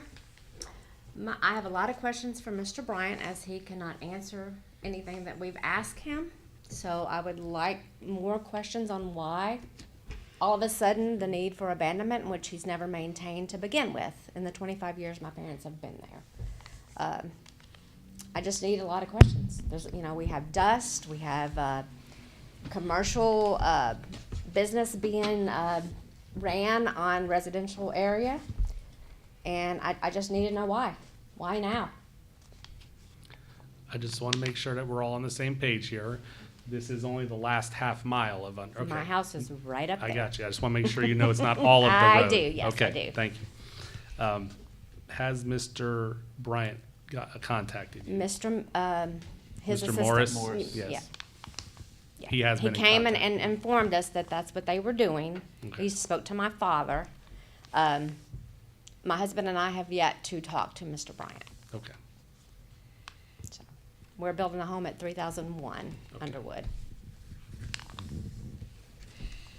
Is that near the end? It's Towards at the end? very, right as, at the beginning where he wants to abandon.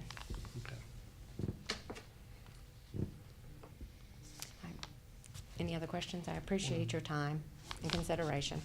But I would like to defer it if possible, if we could. Yes. So we can speak to him. Thank you.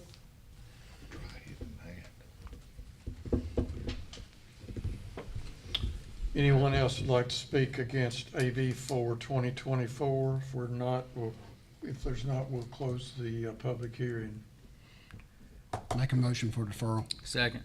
Got a motion and a proper second to defer. All in favor, aye. Aye. All opposed, like sign. Honeycutt Henley. All right, do AB 5. Okay. Second here. Case AB 5. Again, the applicant's Montgomery County Highway Department. It is a right-of-way abandonment of a portion of Bales Road. It's approximately 0.29 miles. You go to page 7, you'll see the aerial overview of the site. The following page, again, is a letter provided by Mr. Bryant, and the RPC staff has approval with no conditions for the recommendation. Thank you. Okay, anyone here to speak in public hearing?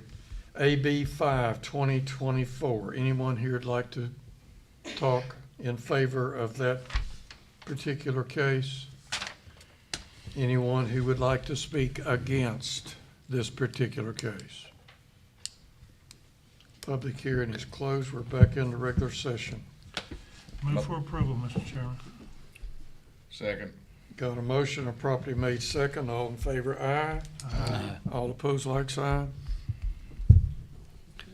Okay, Mr. Tindall. All right, we'll try to wrap this up. I do appreciate everyone hanging around here. We do have a couple more pieces of business. Under the Other Business tab on your iPads, first item of business would be the monthly profit and loss statement. I do believe we've updated it to meet what you needed last month. And again, we're always open to other considerations. If you want any charts, graphs, or anything else, let us know. We can always work with that. But there's the monthly P&L. We're actually waiting on a fairly substantial requisition from TDOT that will help bring the books back a little more into line, but that's always a quarterly ask, and it's a six-figure ask, so that'll help next month. We should get it in the next couple weeks.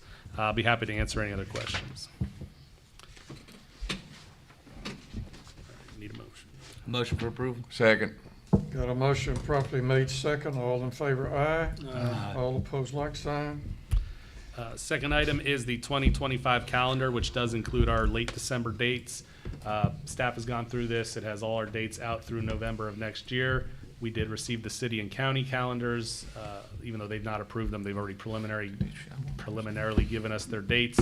Not saying we may not have to change this in a little bit, but just need a motion to approve the 25 calendar. Motion to approve 25 calendar. Second. I got a motion properly made second. All in favor, aye. Aye. All opposed, like sign. And then, Daniel, if you go to the next maps, the Common Design Review Board brought this to the Planning Commission. They met last month, had a public discussion and an internal discussion from a group that had requested the previous month to extend the H1 overlay over several dozen properties of downtown Clarksville. This map here shows you in the yellow hatch, the lighter yellow hatch, the historic Main Street, the Public Square, and the Dog Hill Historic Districts that are already existing since 1978. Franklin Street, Strawberry Alley, and a portion of 2nd and 3rd Street.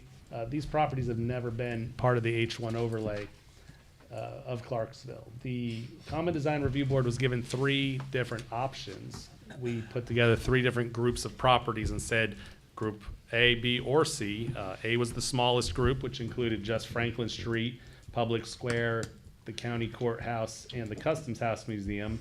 B was a little more expansive, and then C is what they actually chose as the group and voted on it to raise it to the Planning Commission to consider rezoning these properties with the H1 overlay. On this map in orange is the properties that are part of the Clarksville Historic District as part of the National Registry of Historic Places District. Properties in the green outline are individually on the National Registry of Historic Places, being the church on the corner down there.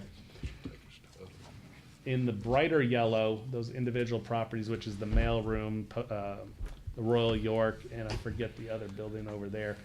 Those were recommended in our 2020 historical survey for inclusion in the National Register of Historic Places. And then properties in blue have historic significance to the downtown or are adjacent to historic structures. So go to the next map, please. Just to show you in one solid color, in the orange there, we would be considering creating the Downtown Architectural District, which would be a historic district.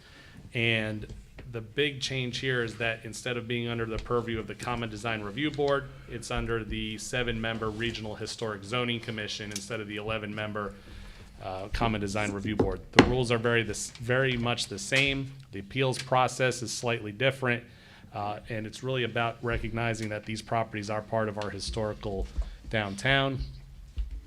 This does not require a public hearing at this point. This just requires, if you do think we should proceed with this, vote yes. If not, vote no, and we can always send it back to the Common Design Review Board for reconsideration or changing it or modifying it to your wishes. So. What kind of changes does this put on the individual property? This really does not change the requirements so much because our downtown urban design overlay, which all of this in this map, everything you see here is already under our downtown urban design overlay, which follows the Secretary of the Interior's guidelines. So does the historic districts also follow the historic guidelines. To give you a little more crystal ball of what we're going for in the future, we did get a grant from the Tennessee Historic Commission that we can start in November. We can go out to bid. We have $30,000 to hire a historic architect to help rewrite the downtown and the historic guidelines. The hope would be to keep the historic guidelines the same, clarify them maybe if we have to, but potentially start loosening the downtown urban design overlay for the newer properties or those on Riverside Drive. It's kind of silly sometimes to make a gas station on Riverside Drive go through the same process that a 1890s structure on Franklin Street has to follow. So our plan going forward would be to recognize these, keep them in the historic district, and then loosen up the downtown design overlay around them slightly, or change the process slightly. Move for approval, Mr. Chairman. We have to have a public meeting. Not on a consideration. Second. Well, it's just a consideration. It's at this just to point. begin the study and bring back an ordinance at a point. Okay. We've got a motion and a properly made second. All in favor, aye. Aye. All opposed, like sign. Nay.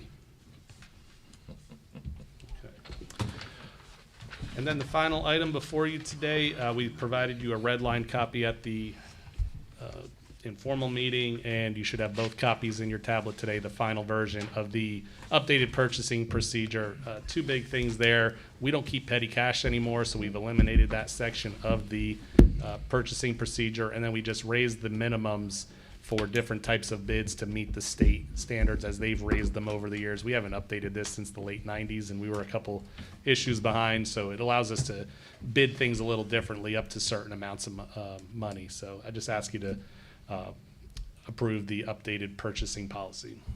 I'll make a motion. Thank you. Second. Got a motion and a second. All in favor, aye. Aye. All opposed, like sign. That concludes my report. Motion to adjourn. Oh, Second. we still have that. Still have our public comment period, unfortunately. We still have our public comment unless somebody No does. public comment. Yeah. Yeah, we can't leave yet. Somebody might. Knowing most of the people in the room, I don't think will hear this, but we have an opportunity for somebody to speak 3 minutes about any topic except topics that were discussed today. And my pants. Whether I'm full of it? All right. Thanks. I'm sorry. It was like, wait, what? Oh, man. But it just started.